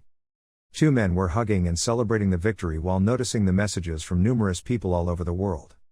They discussed the effectiveness of the TB Guild and also questioned the rookie's identity. For almost 1 hour, he had the strength to hold down 5 monsters. Yoon Chul came closer to the 2 men and informed them that Hunter was his brother. The kid was incredibly proud to see all of Choi Jun-hyuk's abilities. Outside, it was already night and things were getting even darker with the streetlights illuminating the streets. The fight had not finished yet and the warrior was running all over the place, holding his shield. With a jump, he tried to divert the Karhan's attention. His weapon had transformed into something sharp enough to completely finish the hideous monster. After 7 hours since the fight started, everything was finally over. Meanwhile, Jun-hyuk realized he was extremely tired. Now he could rest, feeling as though he would collapse at any minute. Disu thanked the boy for the wonderful work he had done. Choosing his words carefully, he asked the young man something unusual. The guild master wanted to know if Jun-hyuk was the recent first awakened to have received a C-rank classification. Right then, our main character tensed up, realizing this was a serious chat. The man finally wondered if the young guy was some kind of irregular. Our hero was totally stumped by that question. Suddenly, a voice called out, "Big brother." Everyone, including his siblings and the staff member, came out of the shelter. Spotting his family, he called out their names. The kids ran to their big brother, safe and sound from all the danger. They shared a warm hug after all the despair they'd been through. Jun-hyuk looked so proud of his siblings, who had been perfect little angels. Just then, Disu got some inside scoop about the kid. The investigation, however, didn't turn up anything suspicious. Meanwhile, our hero put his problems aside to enjoy the happy moment. Before heading home, they were gonna stop for some chicken. Yoon Chul seemed pumped, but Yen Jong wanted something else. In the end, Jun-hyuk said they could eat whatever they wanted, whenever they wanted. Suddenly, there was the staff member, who had been watching the whole scene. The woman thanked him for his hard work and for protecting her and all her colleagues. But our hero said he was the one who should be thanking her for looking after his siblings. In a surprise move, the woman gave him a hug. Tears streamed down her face as she grew more and more grateful for what he'd done. Choi Jun-hyuk's face turned beet red with embarrassment. Right after that, all the residents noticed the famous transit hunter was in their midst. Comments flew around about how handsome and charming he was in person. Everyone started crowding around, trying to get close and thank the hero who saved their city. Despite all this, he seemed clueless as to how everyone knew who he was. The cloudy sky hinted at a peaceful day ahead. Inside the office, the TV was blaring the top news from the school, including the appearance of 5 S-class monsters. The news showed the team that protected the city and also gave a shout-out to Choi Jun-hyuk. Finally, they announced that his rank was unanimously decided with high scores from the judges. Out of nowhere, the association president showed up to mess with the new celebrity. The warrior, however, wasn't a fan of that kind of joke and asked not to be teased. The man asked, just out of curiosity, if the young guy was busy dealing with the fame from the gate incident. Since that morning, he'd been getting calls from people trying to recruit him, but the association was handling everything. The kid could reach out to the president if he needed to, given the trauma from the battle. Changing the subject, the man told him that the government and some authorities were saying the young man was an irregular. Apparently, they've got something that just shatters the normal ranking rules. They're considered a type of mutant, though, not any stronger than an S-class. Choi Jun-hyuk asked if he had to register. The best move would be to register in the U.S. to get government support. A lot of people have applied as irregulars, but only 3 have been officially registered. Plus, the whole process wasn't going to be a walk in the park. And with 2 little siblings to care for, leaving Korea wasn't an easy call to make. Now the two could discuss the contract with the association, which would beef up the support for Choi Jun-hyuk. Since the last contract was written with him being a rookie in mind, the association decided to offer terms fit for an irregular. Confused, the warrior asked them to wait for confirmation that he was actually an irregular, but that wouldn't be necessary. First off, the support fund would be jacked up to $5 billion with the same tax reduction rate. The number of A-rank rental items would be increased, on top of being provided a top-tier hunting vehicle. The conditions, however, would stay the same without any extra strings attached. Choi Jun-hyuk was totally baffled by the whole fishy situation. Despite that, the president tried to understand the reason behind the kid's suspicious look. At that moment, he asked about the hunting vehicle. He wanted to know if it could be arranged for that very day. On the highway, a white car started to pick up speed, fast. A voice announced that it was Do-soo, the tanker of the T-Beat Guild. Driving his new car, Jun-hyuk gave the master a call. The man had told him the kid could hit him up if he ever needed any kind of help. His real goal, however, was to meet up with him if possible. Opening a subspace, the two arranged to meet right then and there. The gate opened, and our hero placed his hand into that powerful source of energy. Stiganya would take about 10 minutes to arrive. In his hand, he held one of the cards, trying to make sense of the arrangement. Earlier, he decided not to sell the Blessing of the Unicorn and Mountain Splitter because they were crazy valuable. Instead of trading the cards for cash, he had tried to acquire the abilities himself. But the action failed due to incompatibility with the user. With the gate incident, all the attention that should have gone to Do-soo was now on Choi Jun-hyuk. That's why he had prepared a little gift for the man responsible for saving his life. It was a tanker skill card, Mountain Splitter. At this point, Do-soo was floored to hear about the card, since there were only 9 of them in the whole world. The user would need to be extremely careful when using the card, though, to try and prevent any damage. Our hero seemed optimistic about hooking his colleague up with a valuable piece of gear for a fair price. But he had a hidden agenda, wanting a small favor in return. Curious, Do-soo asked what the young man could possibly need. As soon as he learned how to use the skill, Jun-hyuk simply wanted a handshake. Soon after, they were in a nice, tidy office. Carefully, the hero showed the valuable card that was to be given as a gift. Do-soo couldn't believe he was seeing that precious item in the flesh, something worth at least 40 billion won. At an auction, though, the item could fetch a whole lot more. That's why the man couldn't figure out what drove the kid to sell the card for so much less. In his mind, the explanations just didn't add up. But the seller had made up his mind, and besides, he was going to learn the skill anyway. Selling it to a stranger seemed way worse than handing the card to someone he respected. As the first awakened, he could have used it anyway, but the rank didn't fit. The 2 men seemed to mull over the offer. Suddenly, they started talking about the money they had, up to 20 billion won. Do-soo asked if the kid preferred to be paid in cash or trade for an item. Right then, he thought about the possibility of getting new gear. A moment later, the 3 of them were standing in front of a massive, glass-encased building. The building's asking price was 42 billion won, and they asked if the young man was interested in this kind of deal. He, however, was still wrapping his head around the possibility of becoming a building owner. Beside him, the guildmaster started the conversation. With a smile on his face, he asked if the kid liked the building. Skeptical, he mulled over the offer and didn't answer the question. Finally, they stopped wasting time, and the kid accepted the building in exchange for the skill card. The master was absolutely thrilled with his new purchase. Suddenly, his body was engulfed in a powerful energy that flooded the entire room. Pure joy was in Jung Yi's eyes as he watched the scene intently. The system confirmed that the hunter had successfully acquired the skill without a hitch. Now, in all of Asia, alongside China's Wang Weichong, Li Dusu was the only tanker to have mastered the mountain splitter skill. On top of that, his Asian ranking was about to get a major boost. The two men shook hands, sealing the deal. Curious, the boss asked the young man what he was going to do next with his new building.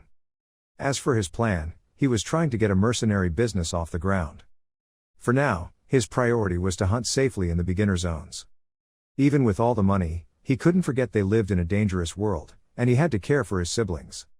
His parents had passed away during the Great Cataclysm, and they had gone through some tough times. Because of that, the three siblings' childhood was a horrible nightmare not worth remembering. His only wish was that his siblings' future wouldn't be a nightmare like their past. Jung Yi wanted to give his siblings a life free of financial struggles, full of hope and freedom. Li Dusu watched the wise kid intently, moved by his life story. Contrary to his dreams, a hunter announced that such a life was impossible. The Great Cataclysm was just the beginning, and the world was slowly heading towards total destruction. Monster invasions were becoming more frequent, and combat resources were running out. On top of all that, there were dangerous villains in the city, murderers and thieves. In recent days, there had been a series of murders targeting hunters in the Gangnam area. The suspect is believed to be a notorious villain who works out of Daegu. His name is Shi Jin-soo. Dae-soo couldn't believe they had to fight monsters while also dealing with humans. That's why he declared that his colleagues' siblings didn't need that building. What they needed was a world without monsters or awakened ones like them. Meanwhile, all was quiet around a small construction site. A wounded soldier anxiously awaited the association's return. Out of the shadows, a hooded man began to emerge. Instantly, the soldier recognized the infamous Shi Jin-soo. With a smirk, he announced that as a villain, he operated in various areas like Daegu. Right then, the warrior realized he was in deep trouble. The assassin started taunting the man, saying he'd been completely abandoned by his teammates. The warrior, however, wasted no more time and charged at the villain, raising his weapon. But the villain was faster and dodged the blow. A second later, he delivered a precise blow right to his enemy's gut. Quickly, the man fell to the ground, feeling intense pain all over his body. Shi Jin-soo knew the soldier had called for backup, so he couldn't stick around for long. Out of curiosity, he asked if the guy knew someone named Choi Young-yuk. But the man didn't answer his question, he simply told him to go to hell. Realizing the soldier didn't know the target, he delivered another blow to his throat. The assassin seemed to be enjoying every moment, a huge grin plastered on his face. After taking down another victim, he turned to leave. Before going, he decided to check something on his phone. An image of the fight against the 5 monsters was displayed on his phone. With his face completely blood-soaked, he seemed to ponder for a moment before making a decision. Unexpectedly, he hit the like button on the video. At that moment, his expression completely shifted, and he began to laugh violently and menacingly. A week later, in the beginner's hunting zone of Goyong City, a terrifying monster appeared, ready to claim a few victims. Using all his strength, the boy managed to block the attack. That was the last piece of prey for the day. From a distance, an audience watched the fight. The man held his ground as the creature got closer. Nearby, a warrior defended herself with a bow and arrow. Suddenly, the young men found themselves in the arena. Tapping his companion's hand, he announced that it was time for the final blow. Hearing the order, the boy looked determined to end the fight. Suddenly, he broke into a run, picking up more and more speed. With his unique skill, Power Strike, Level 1, he charged his weapon for a massive attack. Energy began to flow from all directions, causing a stir all around. Swiftly, the enemy's body was engulfed in an intense flame. Little by little, it disintegrated completely. At that moment, Young-yuk was told there was only one car hand left to deal with. Wasting no time, he unleashed one last strike and ran towards the other monster. Despite its mangled arm, the creature still looked ready to attack. Right then, the man called out to Seoijin. Without missing a beat, the archer sized up the situation and decided to step in. With her weapon, she aimed for the monster's head and fired. The arrow was so fast and powerful that it pierced through the monster's skull. In that combat mode, it took 2 hours and 20 minutes to finish. Alone, it would have taken a lot less time. He couldn't do anything about it, though, thanks to the rumors about irregulars. Soon after, the man in the armor came down to congratulate Young Yuk. Thanks to him, the hunt was way easier than expected. The young man was incredibly grateful for the invitation to the battle. But his companion was mighty impressed with the kid's progress. He had become an irregular and a mercenary. His plans were even more ambitious, though. He was aiming to start a guild. His goal was to soak up as much information as he could from the experienced warrior. A guild and a party are two completely different things, but the kid made the man think by saying they were pretty similar, organization-wise. In that case, he started to completely change his mind. With a surprise offer, he gave him the chance to be in charge of the party this time. Confused, our hero didn't seem to get what that meant. As a leader, he had been leading the team, but now he was planning to graduate from the beginner's zone. The man announced that he couldn't stay in that area forever, and the perfect person to take over was Choi Young-yuk. Besides, since it wasn't a guild, he would be able to gain a lot of experience. The girl declared that everyone owed their lives to the boy, so he was more than qualified. The young man beside her agreed with that statement, saying he was grateful for the help he received in the fight. The leader realized that 2 of the members had already agreed to the possibility. And when he asked the rest, he seemed satisfied with our hero taking the lead. It was official, Choi Young-yuk was now the party's leader.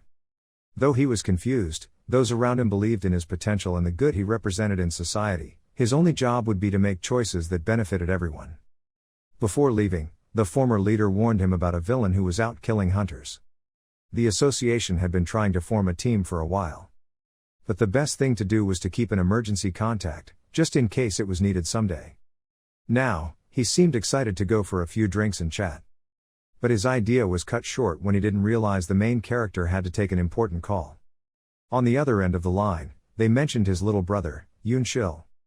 The conversation seemed long and endless, but he understood every word. When he hung up, his colleague asked about his serious tone. At that moment, the young man announced that going for drinks would have to wait.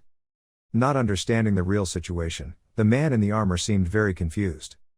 Meanwhile, the school seemed quiet with no students walking around. Inside a classroom, Jun-hyuk was talking to a teacher. Looking concerned, she explained that lately, Yoon-shil hadn't been able to focus in class and had been getting into fights with his friends. The reason for the call was that the situation was taking a turn for the worse. His big brother was not happy to hear that Yoon-shil was getting into fights at school. But, she explained, the kid's squabbles had turned into little scuffles. The kid explained to the teacher that he was fighting because he wanted to be strong, just like his dad. Young-yuk was shocked to hear him say that he would awaken as a tanker and be as strong as his dad. Right then, the hunter realized that yelling and laying down the law wasn't the best way to parent. Seeing the situation this had created, the teacher tried to wrap up the conversation on the best note possible. With a clear look in her eyes, she asked the young man in front of her for a favor. From time to time, the school asks parents to be a teacher for a day. And on that occasion, having the hunter Choi Young-yuk there would be a great way to explain the profession and tell some stories. The kids are all about the hunter life right now, and someone should talk about the dangers and difficulties. In the end, the teacher believed it would be a good experience for the students. Meanwhile, Yoon-shil was all alone in the hallway. A moment later, his big brother came out of the classroom. Looking over, he started to stare at the little boy with curiosity. Before he could say anything, the boy apologized for his actions. He explained he got in a fight because his classmates didn't believe his brother was the tanker on TV. They called him a liar because they believed he couldn't have a brother like that since he didn't have parents anymore. Noticing the boy's distress, Young-yuk reached out his hand. The kid's feelings were real, and his brother wasn't mad at all. With a smile, he told him to bring his friends over later for some tasty food. Just then, Muntral's eyes welled up with tears. The child quickly ran into his big brother's arms. Choi Young-yuk was baffled by his reaction, not understanding a thing. Looking out at the city, he figured there was no way to stop his little brother from becoming a hunter. If it was in the cards for him, he'd eventually become one, just as Jung Yuk himself had become a villain. The desire for a life full of hope seemed so far away at that moment. He quickly remembered Disu's words. The great cataclysm was really just the beginning, as the world was already doomed. Besides the more frequent monster appearances and dwindling resources, villains were a major threat. Choi Jung Yuk mulled over his friend's thoughts and the items his siblings would need. Ultimately, the world would be better off without monsters, or even awakened people like him. A moment later, he activated a magic teleportation circle. As he passed through the gate, he was certain that a world without monsters and awakened was truly impossible. The other side of the gate formed near a white car. Stepping through the circle, he wondered how he could possibly protect his siblings from all the evil in the world. His biggest fear was dying while fighting against monsters. He got into the car, turned on the headlights, and got ready to drive. Besides, he didn't want to end up in jail like he did before. Starting the car, he sped off down the highway. Unfortunately, he knew his siblings would have to learn to fend for themselves. While driving, he made a mysterious phone call. Our hero was calling Hesu because he needed a favor. He wanted to know if there were any hunters regularly patrolling the Gangnam area. Before any response, the beginner area should be monitored. A moment later, Hesu reported that the order had been carried out. The party led by the tanker Cho Jusung was currently hunting near the Gangnam intersection. At that point, our hero was already in the area, taking in all the city's destruction. Getting out of the car, he didn't give any more details on why he needed that information. He just explained that his team was planning to visit the Gangnam area soon. In the end, he figured it might seem strange and look like they were trying to snatch territory. Ready to hang up, he thanked him for the help and said he'd be in touch. Once he was settled in place, he began to map out the area in a weak search mode. If he couldn't give his siblings a normal world, then he'd just have to exterminate all the cockroaches ruining this one. When he had a job to do, he used all his determination to see the challenges through. Suddenly, he noticed the perfect target, one of the buildings, Shijin-su. The man used his weapon to get a perfect aim. With one touch, he launched the arrow in the desired direction. The bullet gained power as it flew through the air.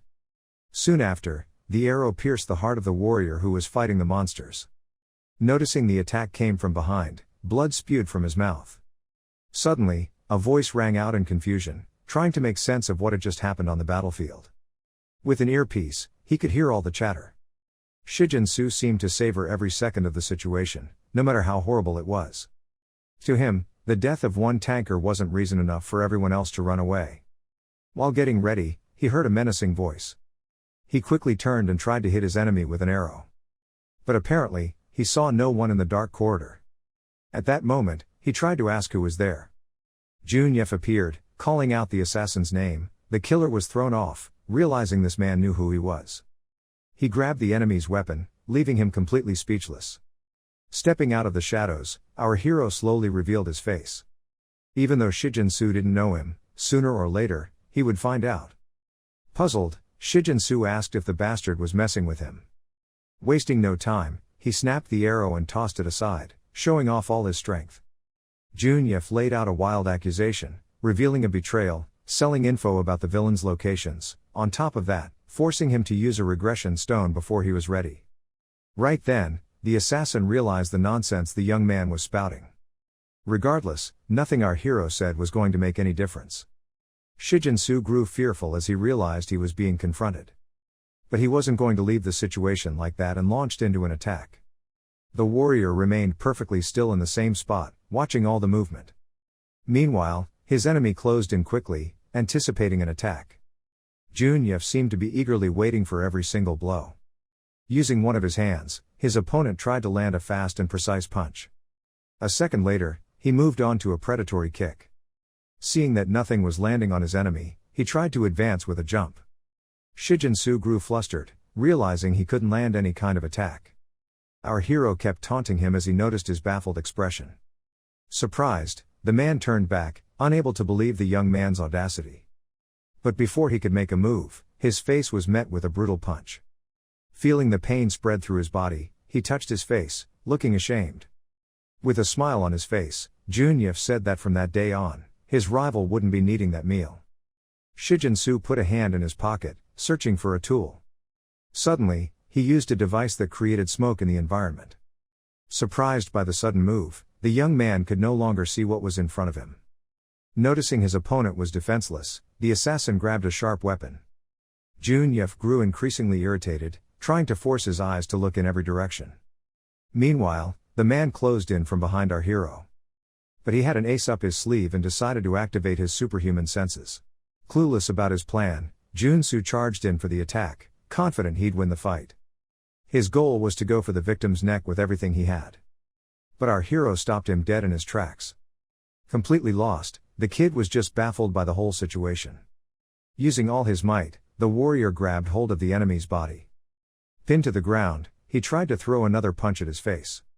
In the end, all villains are the same, always trying to get the upper hand by attacking the neck from behind. After landing a hit on the enemy, Junyev's eyes still felt weird. Not knowing what kind of stuff was used, he tried rubbing his eyes to get his vision back. Meanwhile, the villain was desperately begging for his life, offering up all the items he'd collected in exchange. But our young hero already knew the exact address where all that stuff was stashed. Unable to move a muscle to get up, the kid was increasingly impressed with his opponent's skills. Choi Jun-yok had killed plenty of awakened people when he was a villain, cashing in all the stolen items.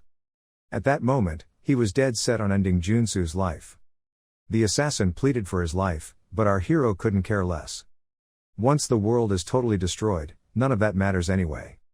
The body of the wanted assassin, Cho Jin-soo, was left right in front of a police station. The latest news reported that the prime suspect in the Gangnam serial killings was nabbed last night. With a smile on his face, the hunter soaked in every detail. On his phone, he checked out pictures of Jin-soo's capture. Before regressing, the warrior's strength was on par with Cho Jin-soo. But the 100-point difference in their power stats was so obvious now, it was enough to rip the guy to shreds like paper. While watching the news, he noticed how happy everyone was about the killer's capture. One hunter said that it had been tough to operate in the Gangnam area and that many people had been scared. Now, he was relieved to realize he could finally focus on his hunts. Just then, the association president walked into the room. Spotting Jun-yok, he apologized for being late. But the kid didn't seem to mind one bit. The meeting had been scheduled by our hero, which made the president suspect he might be in some kind of trouble. Shrugging, the hunter said it was nothing to worry about. This meeting was just so the young man could talk about some new adjustments to his contract. The silver-haired man got scared, hearing that the boy planned to tear up their agreement. According to Choi Jun-yok, his promise to the association president would have to be broken. Outside, sunlight flooded the entire area. On the highway, a car was picking up more and more speed. Choi Jun-yok was driving the car with a slight smile on his lips. A moment later, a young man was awakened by the sound of the doorbell. Just then, he was shocked when he realized who was standing in front of him. Suddenly, he bowed deeply to show his respect for Jun-yok. Meanwhile, our hero joked that the kid looked like a gangster. He had come to the house just to talk with his grandma. At the same time, the boy started yelling for his grandmother. When she heard Jun-yok had something important to tell her, her interest was immediately piqued. Every other second, he kept telling the old woman to hurry up because something urgent seemed to be going on. In the kitchen, the three of them were sitting down calmly for a chat. On the table, there was a colorful and very powerful crystal. Jun-yok announced that it was a dealer's awakening stone, a super expensive item worth about $1 billion. The grandmother was totally shocked, wondering how a young man got his hands on an item like that. His plan was to give the awakening stone to Chong-soo if the old lady agreed. Both of them seemed puzzled by the young man's intentions. Our hero explained that he needed someone trustworthy to handle the tough jobs, and Chong-soo was the right guy for it. But the old woman didn't seem to agree with the young man, as she thought the kid was pretty clumsy. Since he was a kid, he had always gotten into trouble, but he wasn't the type of person who would betray someone. In the end, he got the position of porter and hunted in dangerous areas, becoming a respectable person. She didn't seem convinced about letting her grandson go, despite the promises of protection.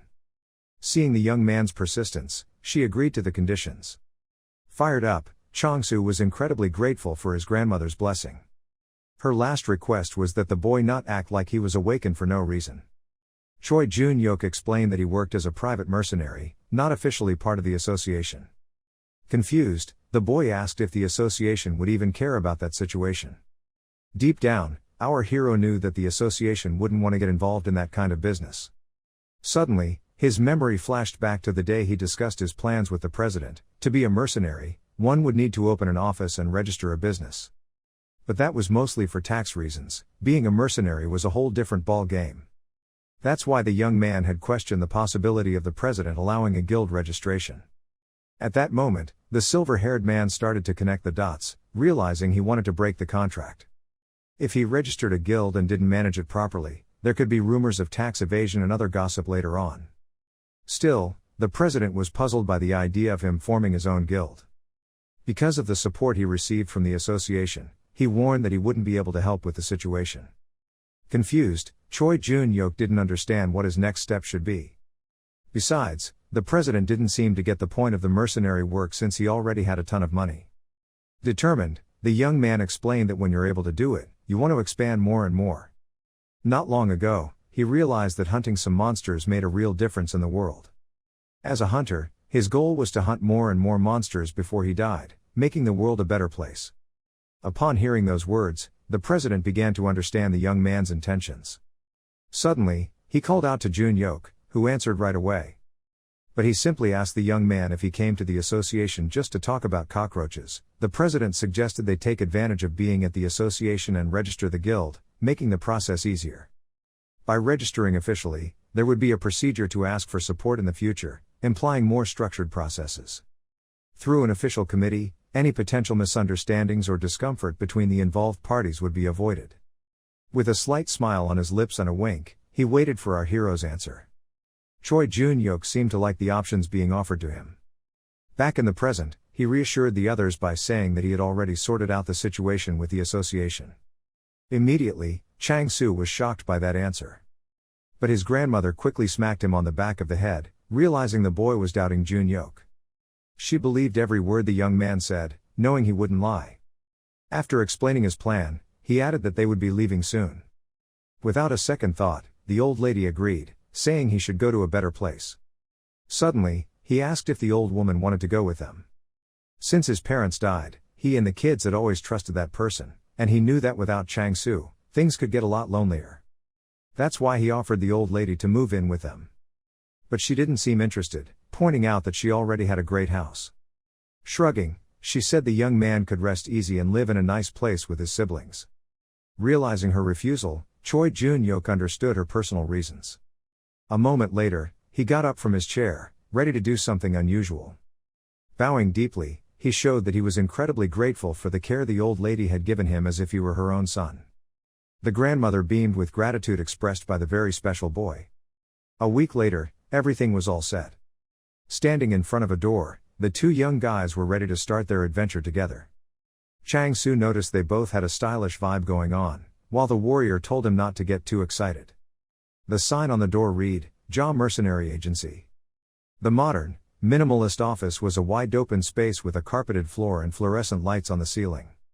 The two were having a meal together, eating noodles out of a bowl. Chang-soo was blown away by how his dish looked. Jun-hyuk told the young guy to enjoy the meal because they had more work to do in the afternoon. The kid quickly put his hands together and offered up a prayer of thanks to Yun-nim. Suddenly, he corrected himself a little, thanking the awakening stone instead. Next to him, our hero was baffled by all that strange behavior. Chang-soo started thanking the main character for giving him an awakening stone that was worth a fortune. The hunter, however, informed him that the item wasn't even his to begin with. Shocked by the revelation, the boy asked him more about it. He explained that he got the stone from a guy from work because the dude was in debt to him. It was a long story to get into right then, so they should eat their noodles before they got cold. Suddenly, a girl walked into the room and saw the two of them having a meal. Next to her, a red-haired woman congratulated them on starting a mercenary group. At the same time, the hunter recognized Kang Jae-yun from the Genesis Guild. It was the first time the two had met since the awakening test at the association. Chang-soo was impressed by how beautiful the girl was. Taking the compliment, she was completely embarrassed. After that, she was about to explain how she had found the place. Suddenly, Master Lee Dae-soo interrupted the meeting with his presence. Choi Jun-hyuk was even more shocked to see the man standing before him. Smiling, he said that the main character should have mentioned he was opening an office. In disbelief at what was happening, he couldn't even finish his meal. Pulling out her phone, Kang Jia-yeon announced that she'd received a ton of messages from someone named Park Chang-soo. In the chat, he had introduced himself and asked for support for the mercenary group. The boy got all flustered and said he was just trying to help promote the organization. Jun Hyuk got more and more irritated while the boy went on about negotiations and marketing. Lee Dae-soo agreed with the kid's promotional push, but the main character had wanted to keep the group small. With a smile on his face, the boss asked if, on such a fine day, the two of them were just going to sit around eating noodles. Embarrassed, our hero said that if he'd known so many people were coming, he would have prepared a party. Choi Jun-hyuk was shocked to realize the man had already arranged for catering. Gleefully, he said it was just a small, thoughtful gift. At that, he thanked the man for all his generosity.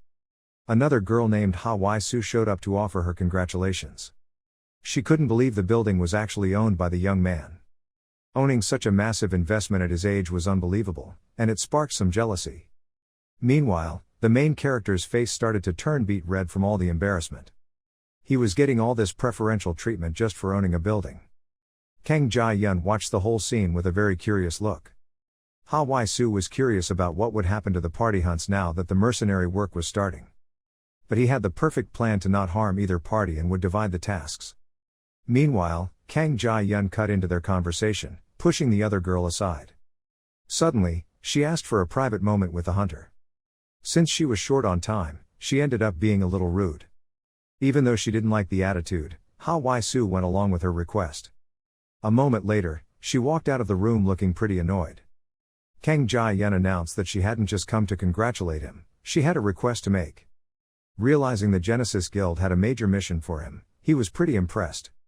Deep down, he knew the tankers in that organization were more than capable of handling that kind of mission.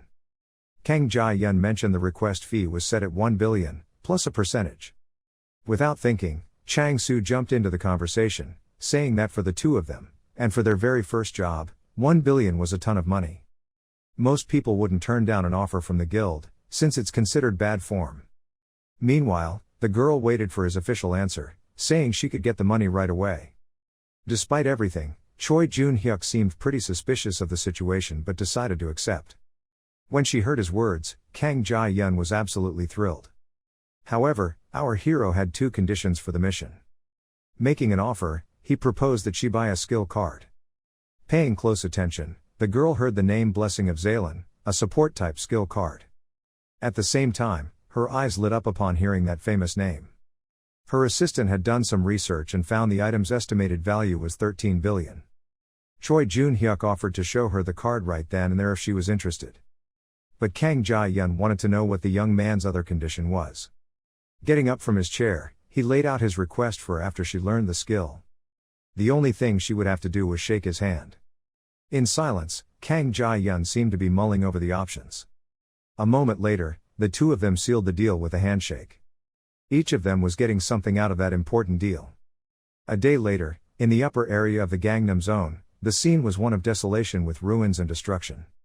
Suddenly, energy began to spread throughout the area. From inside the teleportation gate, countless warriors appeared, ready for the hunt. Choi Jun-hyuk questioned the idea of going to the beginner's zone, pointing out that people usually use cars for that kind of move. While most guilds have only one teleporter, she had teleported to an advanced area. Now they needed to focus on allocating the monsters. Opening the map, the boy showed that the nearest ones were located in 3 main spots. The problem was that 2 of them were very close to each other, and the rest were much farther away. Kang Jia-yeon suggested going to the location with only 1 monster. However, the T-Beat Guild had already reserved those 2 spots, and the nearest areas belonged to other guilds. When the hunter Lee Dae-soo found out that Jung Hyuk was coming, he had acted faster. Our hero realized the threat he represented to the other guilds. Worried, the boy explained that the man had asked them to take responsibility for that location. But Kang Jia-yeon didn't seem to take that situation willingly, saying she would confront the boss. Suddenly, her attention shifted to another location. The hero didn't seem to care about the situation they were facing. To the surprise of the belt, he wanted to face the 2 monsters at the same time. Determined, he compared the possibility of taking down 2 creatures to his last battle and began to make assumptions. In the end, he could believe that it was a big issue that couldn't be easily solved. Meanwhile, a monster was destroying everything in the city with its sharp claws. In the middle of it all, the hunter was waiting for the enemy's fierce attack with his shield. The girls didn't seem worried about the situation as the leader declared that the young man was very capable. Besides facing 5 monsters at once, he was also an irregular. At that moment, she realized her colleague had been overly worried about the boy's safety. Contrary to her suspicions, she said she believed Jung Hyuk was a good person. Usually, famous tankers tend to only think about themselves and are incredibly arrogant. But Mr. Choi Jung Hyuk was different because he had greeted all the guild members and was very humble. Kang Jae-yun still didn't seem convinced by the girl's words. Suddenly, she answered a call for everyone to get ready. When the signal was given, they would start their attacks. Meanwhile, Jung Hyuk was using all his skills to wear down the monster. He was running all over the place, but both of them were insanely strong. Suddenly, a blow tried to connect with his body, but he dodged it. Just then, he realized he couldn't use his copied skills or the ones he got from Park Gang-ho. But he didn't have enough time to think about those issues and started to run from the creature. He'd expected a tough fight, but dealing with 2 monsters at once seemed like way too much. Raising his shield, he started to brace himself. Suddenly, he summoned all this power, unleashing energy amidst the destruction. It was the perfect push for an attack. The other guild members started to come out of hiding. From a distance, they watched the scene in shock. With sweat dripping down his face, Jung Hyuk thought about the trouble he'd be in if he hadn't taken Yum Yun's ring. Chang Su would be totally crushed if he knew that his main target was the item between his fingers. The ring provided significant bonuses in terms of HP recovery, defense boost, and other attributes. The fact that it boosted HP by 10,000 was incredible, plus the 1,000 horsepower per second recovery against zombies. The destruction in the city was total, with rusty cars scattered all over the place. The members collected the rewards and carefully surveyed the area. A moment later, Kang Jae-yun announced that the deposit request was complete. Using his phone, Jung Hyuk confirmed the deposit and asked if they were all done. With a smile on her face, the girl thanked him for his help on the job. Now, our hero could walk away a little richer after completing the Genesis Guild's first mission. A bunch of requests for jobs or contracts started pouring in from guilds of all sizes. The shortage of tankers might have been causing trouble in clearing some missions. Besides, most D-class tankers hunting in that area were usually sponsored by big guilds. The young man was hit by a punch to the face, sending him flying backward. Anyway, the main character had spent a month hunting non-stop. When he didn't have mercenary work, he hunted with his party, and when he didn't have that either, he ended up going solo. At that moment, he realized he was hitting his limit and wouldn't be able to go the long haul alone. A moment later, an energy started to take over his body. The system showed that the second awakening was complete, granting a skill point and an extra core. His body began to transform while a random skill used by the previous owner, Park Kang-ho, was inherited. The urban environment was completely devastated with partially destroyed buildings and ruins. The system highlighted the features and improvements of the skills, like increased efficiency and reduced cooldown. For now, with the second awakening, both the main character's vitality and strength were increased. While munching on a protein bar, he pondered how to distribute the points to improve his skills. Navigating the system, he tried to check what the equivalent for a third awakening would be. Besides the skills, he started to suspect that other things had been changed. Carefully, he observed all the new information. The Divine Skill combination level 1 combined 2 common skills to create a new one. Just then, he realized how awesome that function actually was. At the same time, he tried to combine 2 completely different but complementary skills. His eyes lit up when he realized he could combine Lightning Bolt with Mountain Splitter. While enjoying his protein bar, he concluded that the number of skills he could create was infinite. Still, there was no need to get too loud, and he decided to carefully observe the changes. The next feature allowed him to copy skills without any physical contact. Right then, he remembered the handshake he was going to give Kang Ji-yeon to copy her skills. That way, you wouldn't need to bother anyone else for physical contact anymore. If the second awakening had given him such a massive power-up, he wondered what the changes with the third would be like. He was now ready to test the skill he was most curious about. The Summon Valkyrie skill, at max level, summoned a Valkyrie based on the caster's pure attributes. It was the skill inherited from Park Kang-ho. Suddenly, he noticed something weird was happening in front of him. The option to summon a Valkyrie appeared with the words yes and no. Determined, our hero declared that there was no way he could refuse an offer like that. A moment later, blue light beams started to swirl in the air. A teleportation gate began to open in front of the warrior. Baffled, he couldn't seem to understand anything that was happening before his eyes. A beautiful female figure began to form, gathering from the beams of light. The energy was so intense that he could barely observe the whole scene. In a short time, the Valkyrie was fully formed and called him Lord. Blown away by that ability, Jun Hyuk was speechless, not knowing how to react. Looking at the system, he seemed truly shocked by what had just happened. According to the information, he could choose a name for the Valkyrie. However, the Valkyrie status window was a bit weird, with no skills and equipment. But one explained that her lord should be responsible for equipping the empty slots. If he equipped her, it would be applied directly to her. Even though it was strange, she began to understand what needed to be done. A moment later, a portal opened as he activated his subspace. Choi Jun Hyuk stuck his head into the red energy and started looking for valuable items. Meanwhile, the Valkyrie awaited her master's return with new instructions. The scene was still one of desolation, with ruined buildings and empty streets. Just then, the Valkyrie was much better equipped with new armor. Although the gear wasn't to her liking, our hero asked for a little understanding. Navigating the system, he observed the items that were still empty. A moment later, he added new boots for his subordinate. However, he explained that there weren't many gear pieces designed for women. Once again, he checked the system to observe the changes. The name field was still empty, and he pondered how to fill it in. Suddenly, he decided to ask the Valkyrie what her original name was. The girl replied that her old master, Park Kong-ho, used to call her Park Ji-young. That, however, wasn't really the warrior's style, as he preferred names that sounded more Korean. The Valkyrie explained that the name given to her was the same as her old master's little sister. Just then, Jun Hyuk was shocked by the information he received. Apparently, he knew nothing about Park Kong-ho's little sister. Some memories related to a distant past began to pop up in his mind. He recalled the man's last request, begging the boy to find his family. Holding out a picture, he asked to take care of his family members in case they were still alive. That promise couldn't be broken under any circumstances, as he wouldn't be forgiven even in death. The sun was gone by that time of day, with a cloudy sky. As a rule, she should receive a new name if the previous one was uncomfortable. Choi Jun Hyuk suggested naming her Sarah because of the easy pronunciation. With a smile on her face, the Valkyrie said that any name chosen by her master would be wonderful. Now he wanted to know if he should command her every time they fought or if she'd be able to act on her own.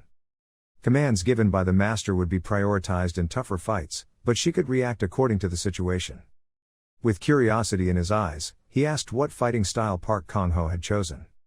When she was with her former master, the Valkyrie used to act as a frontline defender.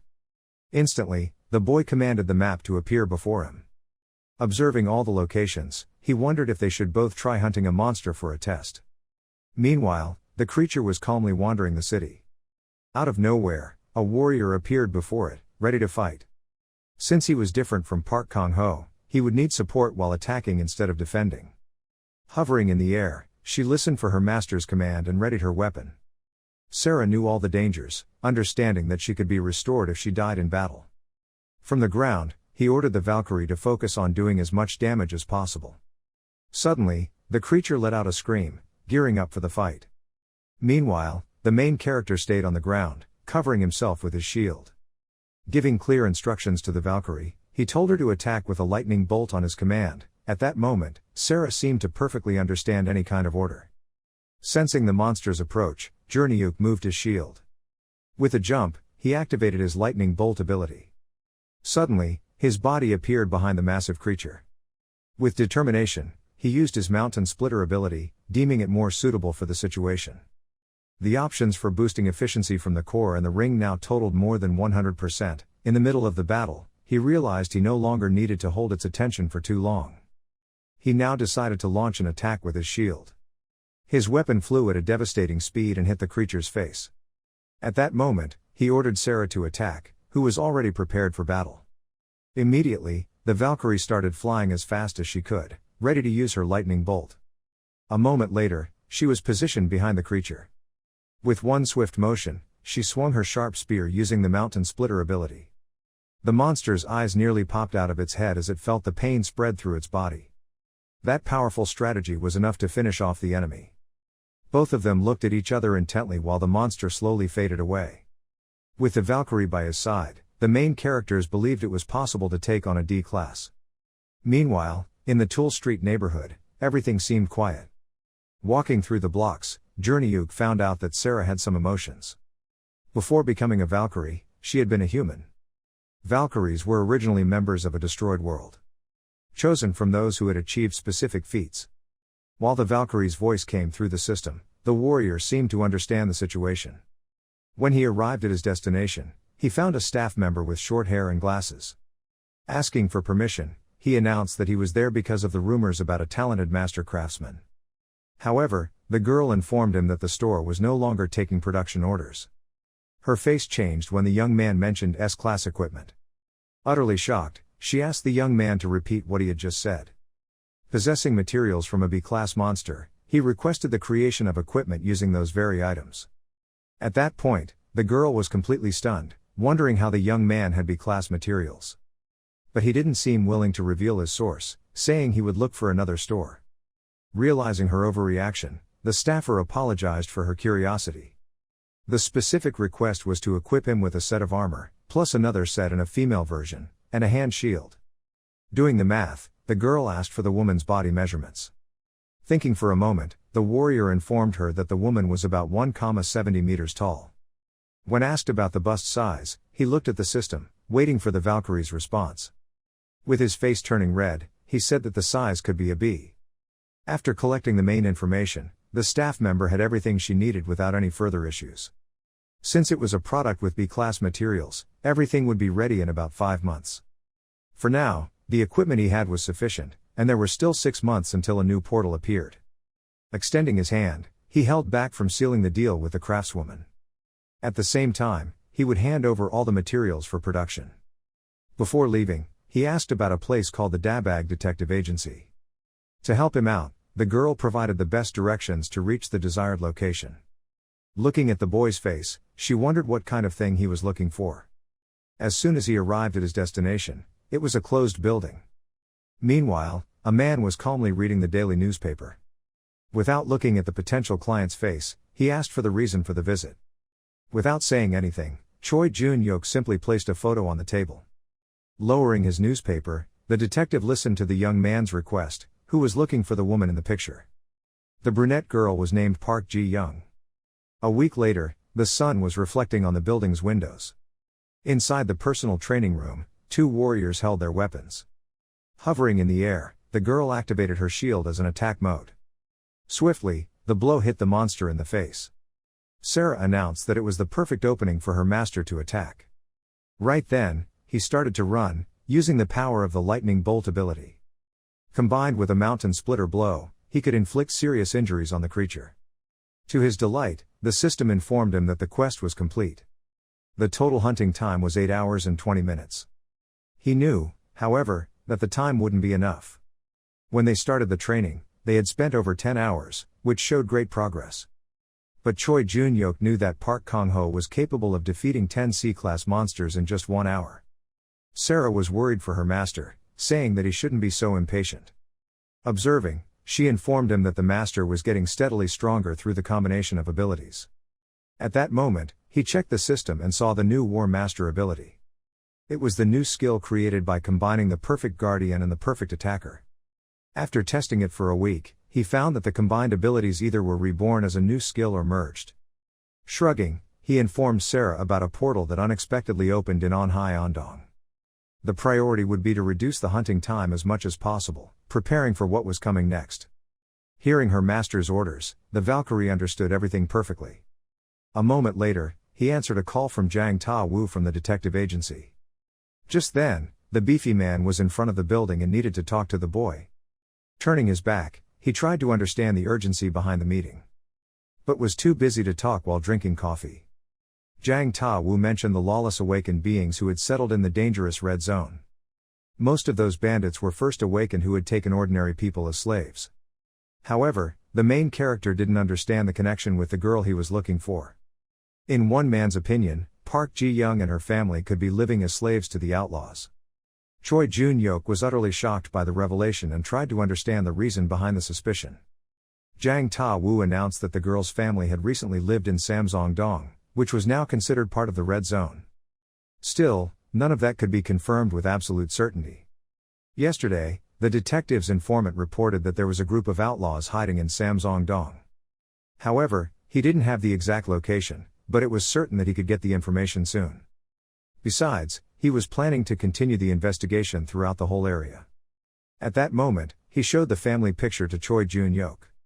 His eyes couldn't help but look at Park Ji-young's face. Meanwhile, night was falling over the city. Arriving home, the main character went looking for his siblings. Seeing the kids' faces immediately made him happier. Hearing they had been studying all afternoon, he said they deserved a reward. Meanwhile, a woman announced she was preparing dinner. With a smile, she said they would serve it as soon as possible. Choi Jun-hyuk was impressed by the amount of food the woman had prepared. A moment later, he asked Yoon-chul about the new nanny they had hired. While eating, the little boy said that he really liked the staff member. Since she arrived, the house was always clean, plus the delicious dishes she prepared. Yoon-young chimed in that the nanny also played with both of them and helped them with their studies. Impressed, our hero had no idea about all the tasks the nanny took on. Soon after, she informed them it was time to leave and go back to her own home. Before leaving, she offered to take any last-minute requests and waited anxiously. Choi Jun-hyuk looked at the girl carefully, analyzing her from head to toe. Face to face, both of them remained in complete silence. It was Jae-hee's last day of work, so the main character asked if she'd like to extend her contract. With a slight smile, she said she would love to be hired as a full-time employee. Hearing her words, he was thrilled and decided to accept the offer. The association's president was in charge of hiring the nanny, who was younger than expected. The girl explained that her family's circumstances weren't great, so she decided to work with kids. Nowadays, finding a decent job was incredibly difficult. Besides that, Jae-hee had a personal reason for accepting that kind of job. Hearing that, our hero didn't understand her real intentions. But the girl didn't reply, she just gave a gentle smile. She informed him that the mall staffer who took care of the boss's siblings was her older sister. Confused, the boy couldn't believe the revelation. Suddenly, the girl started to thank him for his protection that day since she only had her mom and her older sister. Now, the main character was starting to understand the nanny's motivations. 2 weeks ago, she had received a call from the company where she used to work and recognized the young man's name. That's why she was able to explain the whole situation and get in touch with the boss. Worried, he asked if that situation was a problem because she was so confident in doing all the tasks. Jae-hee started talking uncontrollably, saying she could take care of the kids and asking him to please trust her. But the main character didn't seem worried and decided to just talk about the contract. The Mi-rae Group headquarters in the South Korean business world. In a room, several men in suits were discussing negotiations. Kim Do-sung, the commander of Mi-rae Group and son of Kim Mae-jin, pointed out his father's decision to run a guild. It was an ambitious project prepared and entrusted to Kim Do-sung. At that moment, he wanted to exceed his father's expectations by recruiting influential people. Everyone knew they needed someone strong enough like Lee Da-soo, Kim Yoo-ho, or Kang Jae-han. It wasn't going to be an easy task since the most famous names belonged to the strongest guilds. However, the executive director didn't want excuses, he wanted solutions. Meanwhile, everyone stayed quiet, thinking about the possibilities. Suddenly, Supervisor Hwang Chae-sung asked to intervene in the negotiation. Quickly, Kim Do-sung told the boy to express all his opinions. He knew of a valuable person held in the same high regard as the powerful people mentioned in the meeting. At that point, the executive became interested in his words.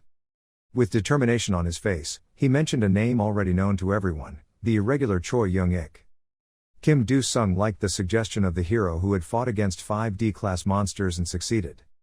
If they could recruit that hunter, they would get huge benefits, even in terms of promotion. Getting up from his chair, Kim Do-sung loved the young man's way of thinking. A moment later, he started to criticize all the old executives who didn't have brilliant minds like Supervisor Hwang. Pounding the table, he captured his partner's attention. Kim Do-sung reminded them that Young-ik already had a contract with the association and probably had a clause preventing him from joining guilds. Hwang already knew that, which was reason enough for the biggest guilds to give up on him. Despite all those obstacles, the young man believed it was possible to recruit that name. And despite the differing opinions, he was willing to take the risk. Meanwhile, the executive was watching the young man, appreciating his words and his gaze. The next step would be to discuss the best method to recruit Choi Young-ik. In the upper region of the Eel Sun hunting ground, the situation was terrifying. Suddenly, a big monster appeared, revealing all its strength. The enemy's fierce and fearless gaze was looking for its next victim. On the ground, Jun-yuk was trying to find the nearest monster to fight. With a jump, the green monster approached like a bomb about to explode. From the middle of the smoke, the main character could feel the gaze falling on his body. Quickly, he activated his sword and called the Valkyrie. Sarah's body began to form, gathering all the energy. This was a good chance to test everything they had both been practicing. Wasting no time, Sarah went into battle against the fearsome monster. She used her shield as a shield and aimed for a strong blow. A moment later, the creature's face was hit hard. At that moment, the threat began to completely lose its balance. Choi Young-ik ran to test his lightning bolt ability. His body teleported behind the monster's back without it noticing. On the other side, Sarah suddenly appeared, hovering in the air. Meanwhile, the monster watched both threats surrounding it. Together, they activated the Mountain Splitter ability. The blows were aimed at the creature's sturdy and powerful body. The battle lasted exactly 3 minutes and 40 seconds, with increased power and efficient skills. At that moment, the warrior realized he was truly prepared. The two were talking calmly when an energy started to dissolve in the air. Apparently, it was a gate being opened. However, the main character was completely unaware of the opening. Looking closer, Sarah noticed it was a treasure vault gate. She had been in one of them with Park Kong-ho, and both had obtained powerful relics. For instance, the power weapon and power booster used by the young man. They had been obtained by him inside the treasure vault gate. It was a very rare gate, so they should take advantage of the opportunity and get in as quickly as possible. Before it completely disappeared, the two warriors were going to pass through the teleportation gate. Walking toward the energy source, they went step by step together. Soon, they found themselves in a narrow corridor. Wasting no time, the young man decided to use his map as a means of location. As they walked calmly, Young-ik realized it was a maze and thanked his mapping ability. At that moment, Sarah realized she wouldn't be of much use on that mission. But just having the Valkyrie was already a huge help. A moment later, he opened the information tab for a simple search. The name he was looking for was Treasure Vault Gate, a place that kept relics and powers of powerful beings from a destroyed planet, possibly for future use. Young-ik, however, seemed suspicious of the place, thinking it would have some kind of security system. As he walked, he noticed something weird and told Sarah not to move. Just then, he realized it was a trap. Even though it looked like a normal floor, if you weren't careful, you'd fall into a pit. Despite the problem, there was no need to identify the trap tiles. The main character would use his mighty weapon to do the work for both of them. With a single blow, he destroyed everything in front of him. The pieces quickly fell into a dark, bottomless hole. Now, the two of them could cross safely, stepping on the remaining tiles. The map showed the exact location of the warriors. Suddenly, an arrow was shot, but Young-ik defended himself with his shield. They kept going deeper and deeper into the maze. In the next room, they were chased by a giant cement ball. Their location constantly changed as they moved. When he opened the treasure chest, he had gotten 2 skill enhancement stones and a dungeon vault gate generator. After collecting their reward, they continued on side by side. The Valkyrie used her levitation power to protect her master from a green goo. More and more, they kept going through the huge maze. Now they arrived at a strange and unusual room. Compared to the other locations, this one was much more spacious, even without traps. In that place, there were no chests, only a book.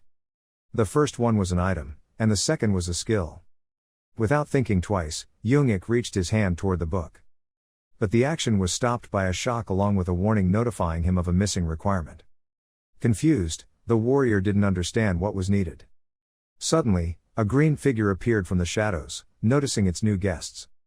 Both of them turned their gazes to the voice that was trying to talk to them. It was the golden goblin Jade, who had started to recognize a familiar face. Shocked, Sarah realized she knew the goblin from the past.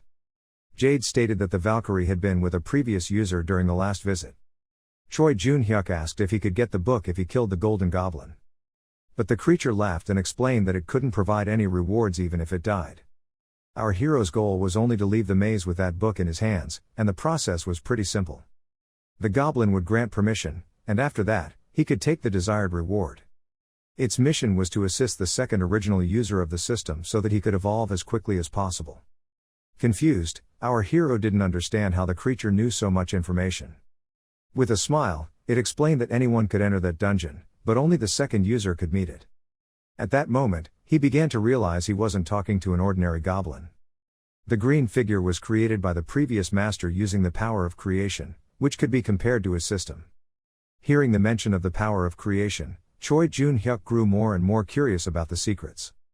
However, those questions couldn't be answered because it was something he had to discover for himself. Changing the subject, he returned to requesting access to the book. But before that, the creature started to get something from its clothes. Before opening the treasure, he would have two choices. Soon after, the golden goblin appeared with two bags, one in each hand. The first choice was to choose 2 out of 5 legendary skills. The second was to choose one of 3 main abilities used by the previous user. Just then, Choi Jun-hyuk realized he could choose Park Kong-ho's abilities. Due to the complete transfer between the users, those benefits were perfectly possible. With a worried look on her face, Sarah announced that Park Kong-ho didn't trust the Golden Goblin. That's why she asked her new master not to fall into a trap by being too confident in the creature. Without realizing it, something very strange was happening. Everything was quiet inside that huge room. Noticing the hesitation, the goblin suggested he pick the legendary abilities. Nervous, Jun-hyuk asked if the previous user had taken advantage of those benefits. The goblin explained that Park Kong-ho had used the system through his own power, receiving no benefits. Besides, the boy wanted to know what the conditions were for triggering the treasure. The requirement to activate the treasure vault gate was the second awakening of the system's second original user. At that moment, he figured out why Kichu would have never mentioned anything about it since he had died before the second awakening. With a smile on his face, the creature asked if there were any other doubts. Now it was trying to make the young man make his choice. On one side were 2 legendary abilities, and on the other, one of Park Kong-ho's previous abilities. But the boy was certain about what he wanted, without any further consideration. In the end, he pointed his finger decisively at the bag with the previous user's abilities. In spite of that, the goblin was confused by the decision because it wanted him to choose the other bag. For it, one of Park Kong-ho's abilities was already much more important than the other option. Even so, the goblin had no big issue with his choice. Now it could show the list of abilities. A moment later, the book began to move its pages, filled with energy. Upon opening the system, Jun-hyuk seemed puzzled by his choice. The advent of the giant ability involved transforming the body, requiring a crystal log. After some research, he found that he could increase in size and strength, reaching the power levels of a monster. With the right crystal logs, 8 people could be enhanced. All of them needed to be totally trustworthy to become equivalent to a creature. That way, the party would be able to destroy the monster due to their giant sizes. Without appearing happy, the boy realized he had gotten something very useful. Turning his back, he noticed an energy appearing everywhere. Wasting no time, the two of them passed through the portal, saying goodbye to the goblin. As they were leaving, the creature wished that the young man would continue to grow more and more. After he had matured enough, one day he would be ready to know the power of creation. And at the right time, he would become a complete being. Meanwhile, the night was spread all over the city. Choi Jun-hyuk and his siblings were calmly eating their meal prepared by the babysitter. His thoughts were focused on everything that had just happened to him, as well as the suspicious goblin. Deep down, he had a weird feeling about this creature. It wasn't trustworthy. Suddenly, his little sister realized he was lost in thought. Snapping back to reality, he tried to get back into the conversation they were having. The kid wanted permission to go to the amusement park that week and take Jae-hee with her. Her eyes totally lit up when she mentioned the babysitter's presence. Yoon-chul was also on board with the idea since he was fond of her. However, Jun-hyuk seemed worried about the babysitter's lack of rest on her free weekends. Despite that, she didn't mind and said she really liked amusement parks. Jae-hee commented that she wasn't tired and usually went to similar places on her days off. At that moment, Yoon-chul became very happy realizing the babysitter would go with them. The kids had a certain affection for the staff member who had given them a lot of attention. Outside, everything was peaceful, and the office lights were still on. Meanwhile, an old man was calmly playing golf alongside his son. It was the chairman of the May Ray group, Kim Do-seon. Anxious, he offered his son some advice, who was in charge of the guild founding project. A moment later, he got the golf ball. However, the object went straight and didn't make it to the hole. Even though it was late, the young man needed some help from his father.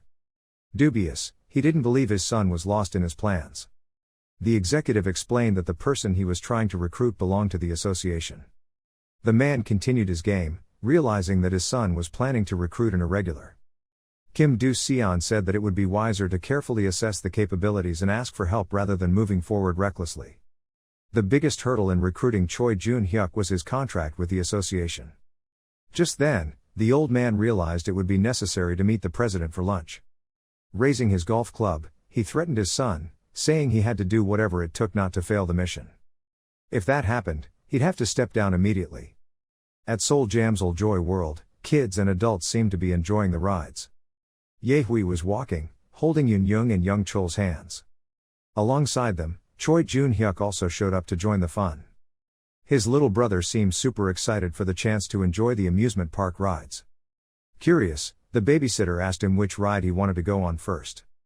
With his eyes lit up in excitement, he said they should hit the roller coaster first. Meanwhile, the girl kept watching every part of the park intently. Thinking for a moment, she replied that she wanted to go on the Viking ship. Finally, Yehui turned to ask Jun-hyuk which ride he wanted to go on. Not knowing what to say, he just blurted out the freefall ride almost instantly. At that moment, Yoon Chol gave up on the roller coaster to go on the freefall with his brother. However, they didn't need to worry because they were going to ride everything they wanted. Hearing that, the little boy got very happy with the possibility of enjoying the whole day. Worried, the babysitter asked if the hunter was trying too hard.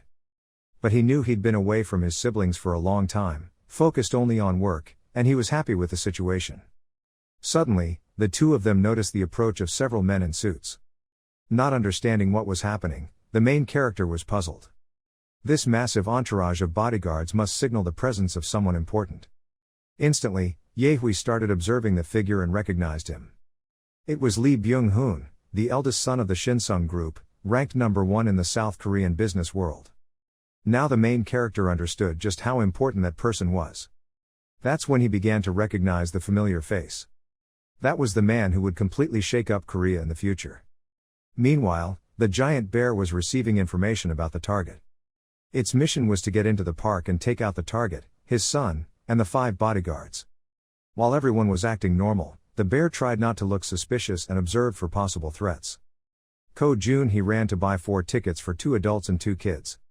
The park was huge, with massive rides and elaborate attractions. On the roller coaster, the kids were having the time of their lives. Meanwhile, the adults were filled with dread and couldn't relax. The next ride was the Viking ship, a huge and fun structure. Once again, the kids loved it, enjoying every single attraction. Just then, the main character felt his energy completely drain. Now they were heading to the next attraction, something completely different, like an elevator game. Yoon Young and Yoon Chol were so happy with how the day was going and couldn't hide it. But the adults were miserable on those rides, looking scared of everything. Everyone continued enjoying the park, walking in every direction. They decided to take a break to eat something delicious and continue the tour. The chicken and churros looked amazing, and they were eager to dig in. Jae had ordered the food she knew they both liked. Meanwhile, the big brother tried to get some rest as he was incredibly tired. A moment later, he noticed the absence of the bodyguards who were protecting the important people. The man was sitting on a bench reading the newspaper next to the kid, who looked curious about his surroundings.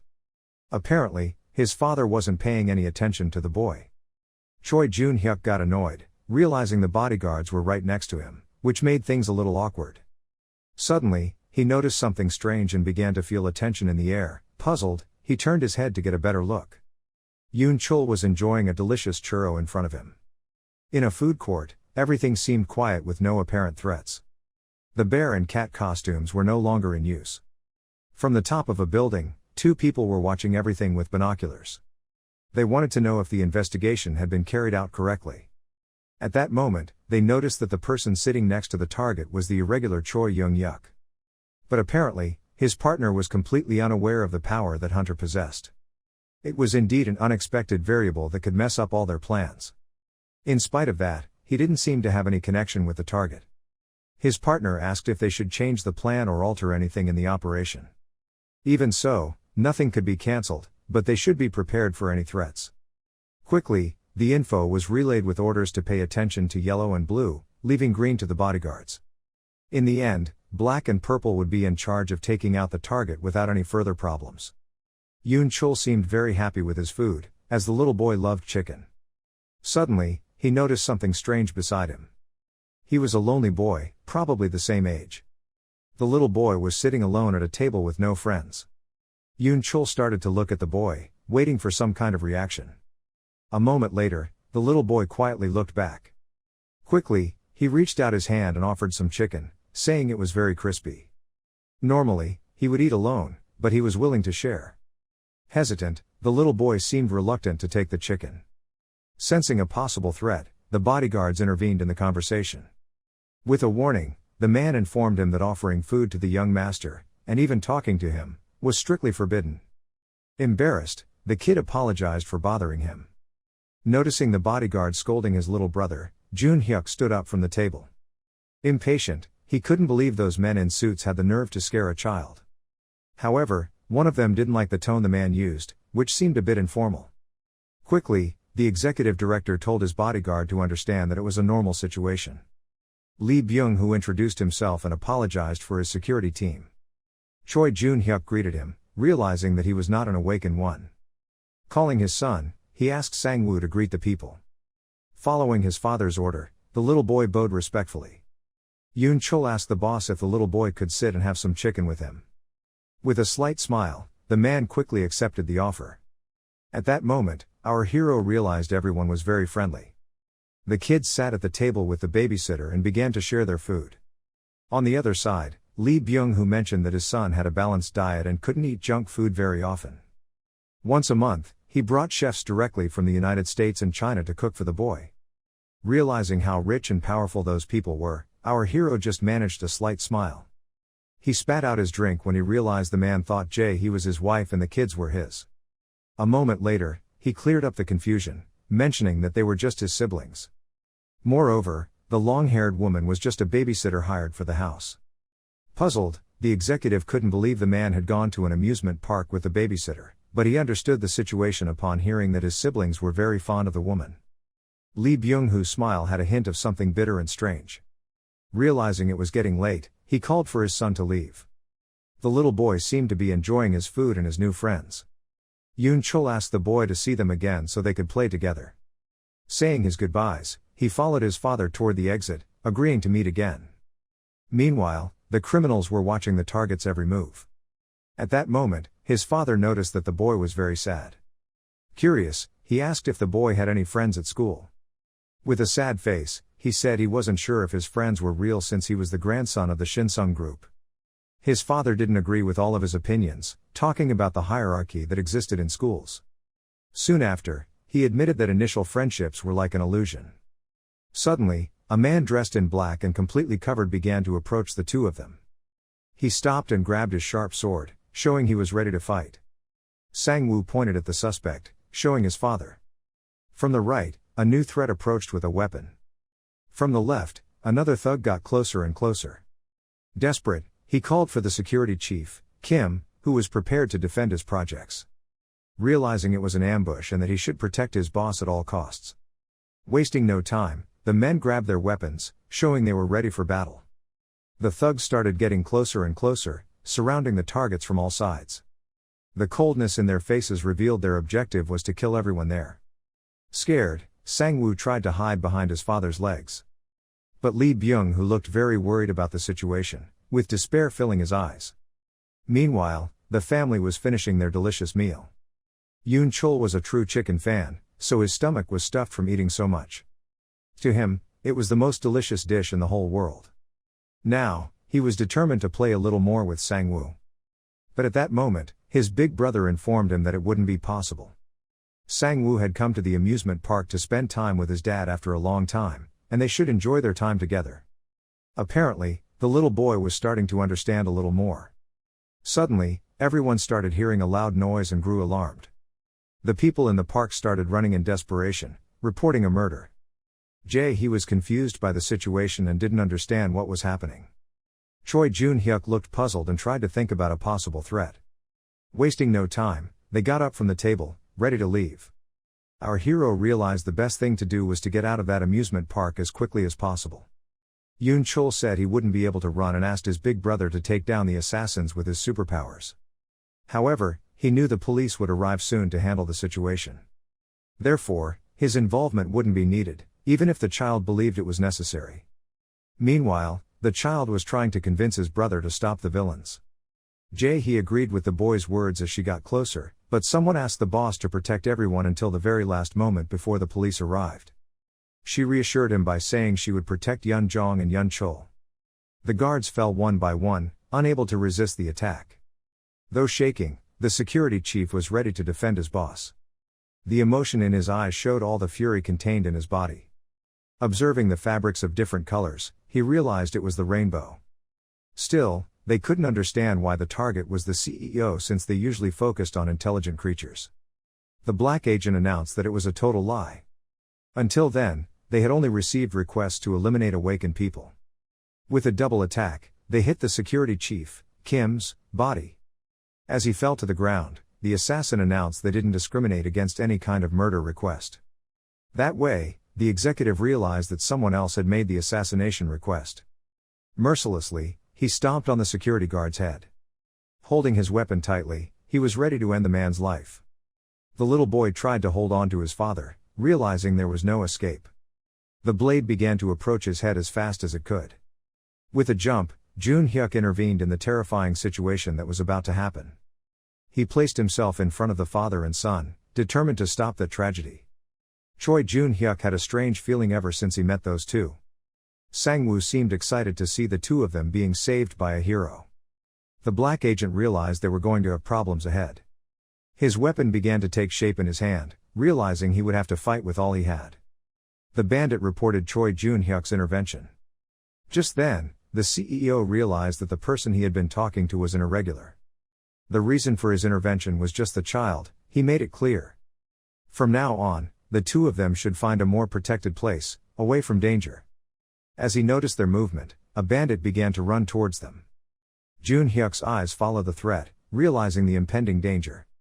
Quickly, he ran towards the red-colored man and threw a powerful punch. Meanwhile, he told the two of them to run as fast as they could. At that moment, there were still 4 enemies left to take down. With a smile on his face, he joked that no one should run away. Moreover, the main character mocked the name Rainbow upon realizing the colors didn't complement each other. Getting more and more irritated, the black agent asked the reason for the young man's intervention. Knowing the situation wasn't his business, he simply said he had a strong sense of justice. Wasting no time, he began to show off all his strength. A shield began to take shape in the middle of the amusement park. A moment later, he used the copy ability on the bandits. Light spread throughout the environment, running through the bodies. Suddenly, the system opened, showing the latest things he got. The abilities possessed by the black-clothed guy seemed similar to something he had witnessed before.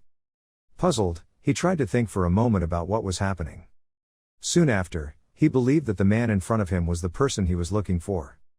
With one command, everyone was prepared to take down the enemy in the middle. Yellow and purple joined forces to aim for a powerful double attack, but our main character, being extremely fast and agile, dodged both. With a jump, he launched his body into the air. Without anyone noticing his intention, he kicked one of his opponents in the face. Gaining momentum, he spun around. And then he hit the other bandit, who didn't expect the blow. For now, there were only 2 opponents left to face. Blue looked extremely confused upon realizing Yellow was on the ground. Using a threatening tone, he realized things would have been much worse if he'd had a weapon in his hand. Because many of them would live to tell the tale, instantly losing their heads. However, he was a bit unprepared since it was supposed to be a fun outing with his siblings. In the end, he declared he wouldn't kill any of those bandits, instead, he would give them another choice. Choi Jun Hyuk was offering a choice, suggesting they could either continue to face the situation with him or simply carry away their fallen. For now, the bandits had a tough decision ahead of them. Purple was trying to get up but was shaking a lot. Called by Black, he told him not to trust the words of a single man. Green agreed with that, realizing there was no way out except to lose some prestige. Therefore, the remaining ones should fight against the enemy. But Choi Jun Hyuk declared they wouldn't be able to win anyway since they couldn't handle him. At that moment, Black realized they would have to retreat, putting the mission on hold for now. Besides, it wasn't the time to argue, and everyone should follow the team leader's orders. Even so, Green didn't seem to agree with the decision. Smiling, our hero realized the victory was guaranteed. While some helped the others get up, the men exchanged intense glances. Turning his back, Black announced he wouldn't pull any tricks. In the end, he asked them never to see each other again. Soon after, one started to run in desperation. Lee Byung, who appeared completely desperate, saying the man shouldn't have let them escape. He kept arguing with the young boy, suggesting his decision wasn't wise. If he hadn't given them an escape route, there would have been a battle to the death. And the devastation could have spread to innocent civilians. Choi Jun-hyuk bet that wasn't what the rich man wanted. Suddenly, more bodyguards appeared, worried about their master's safety. One of them tried to check if everything was okay, showing they arrived as quickly as possible. However, Lee Byung, who looked extremely annoyed, realizing the men were too late, ashamed that they didn't even know how to answer or react. An old man apologized for the delay that could have resulted in a catastrophe. Because of that, he and his son could have died at that moment. Turning around, he pointed out the person responsible for saving him. However, in that scenery, there was only an amusement park and nothing more. The next day, the day was sunny with few clouds. In his home, Jun-hyuk seemed to be observing something fascinating. His thoughts were focused on the Rainbow Group, remembering that Black was someone he knew. Anyway, he couldn't understand the bandits' motivations, as they were not villains. In his memories, he remembered when he won the reward but had no idea when the portals would appear. Despite that, there was no sign of a new appearance. Shu Min called the main character, who answered immediately. The man asked if his friend was busy that day. If he were free, the two could have a few drinks together while catching up. Soon after, several bottles were empty. Facing each other, the two of them talked and exchanged updates. Choi Jun-hyuk found it strange how his friend was drinking. Worried, he asked if everything was okay, noticing that Shu Min was feeling down. Choosing his words carefully, he didn't seem to know how to start his sentence. Suddenly, he revealed that his guild was merging with another one. Apparently, the negotiations had been going on for a long time. Most of the hunters who had reached their second awakening or higher were rehired with better conditions. But first awakened hunters like him were likely to have their contract conditions reduced. In the end, they were trying to cut personnel costs as much as possible. With no other option, they announced that the contract would end if he didn't approve the new measures. From now on, Shu Min would focus on party hunts while looking for a new guild. Showing all his irritation, he squeezed the can tight. At that moment, he realized they had treated him like garbage. Now, Jun-hyuk realized the invitation for a drink was actually a venting session. Shu Min said he needed to drink something strong, and the only person he could think of was the guy in front of him. With a smile on his face, our hero's expression began to change. Changing the subject, he said that he shouldn't worry anymore and should join the Mercenary group. Shu Min realized his friend was referring to the group that he himself had created. The number one person he had always wanted to recruit was Shu Min, but he held back because of the other guild. Despite the offer, the man didn't seem very interested and found the situation quite odd. Officially, there was a leader and a vice leader, but he wouldn't need to act any differently. Worried, Shu Min seemed hesitant to accept the offer but decided to go along with his friend's request. Choi Jun-hyuk laughed while the man asked him not to play the boss. With a provocation, he suggested that if he were ordered, he would respond submissively, but in a sarcastic way. Meanwhile, the precious item began to shine intensely on the table. Frightened by the brightness, the main character noticed the object's change.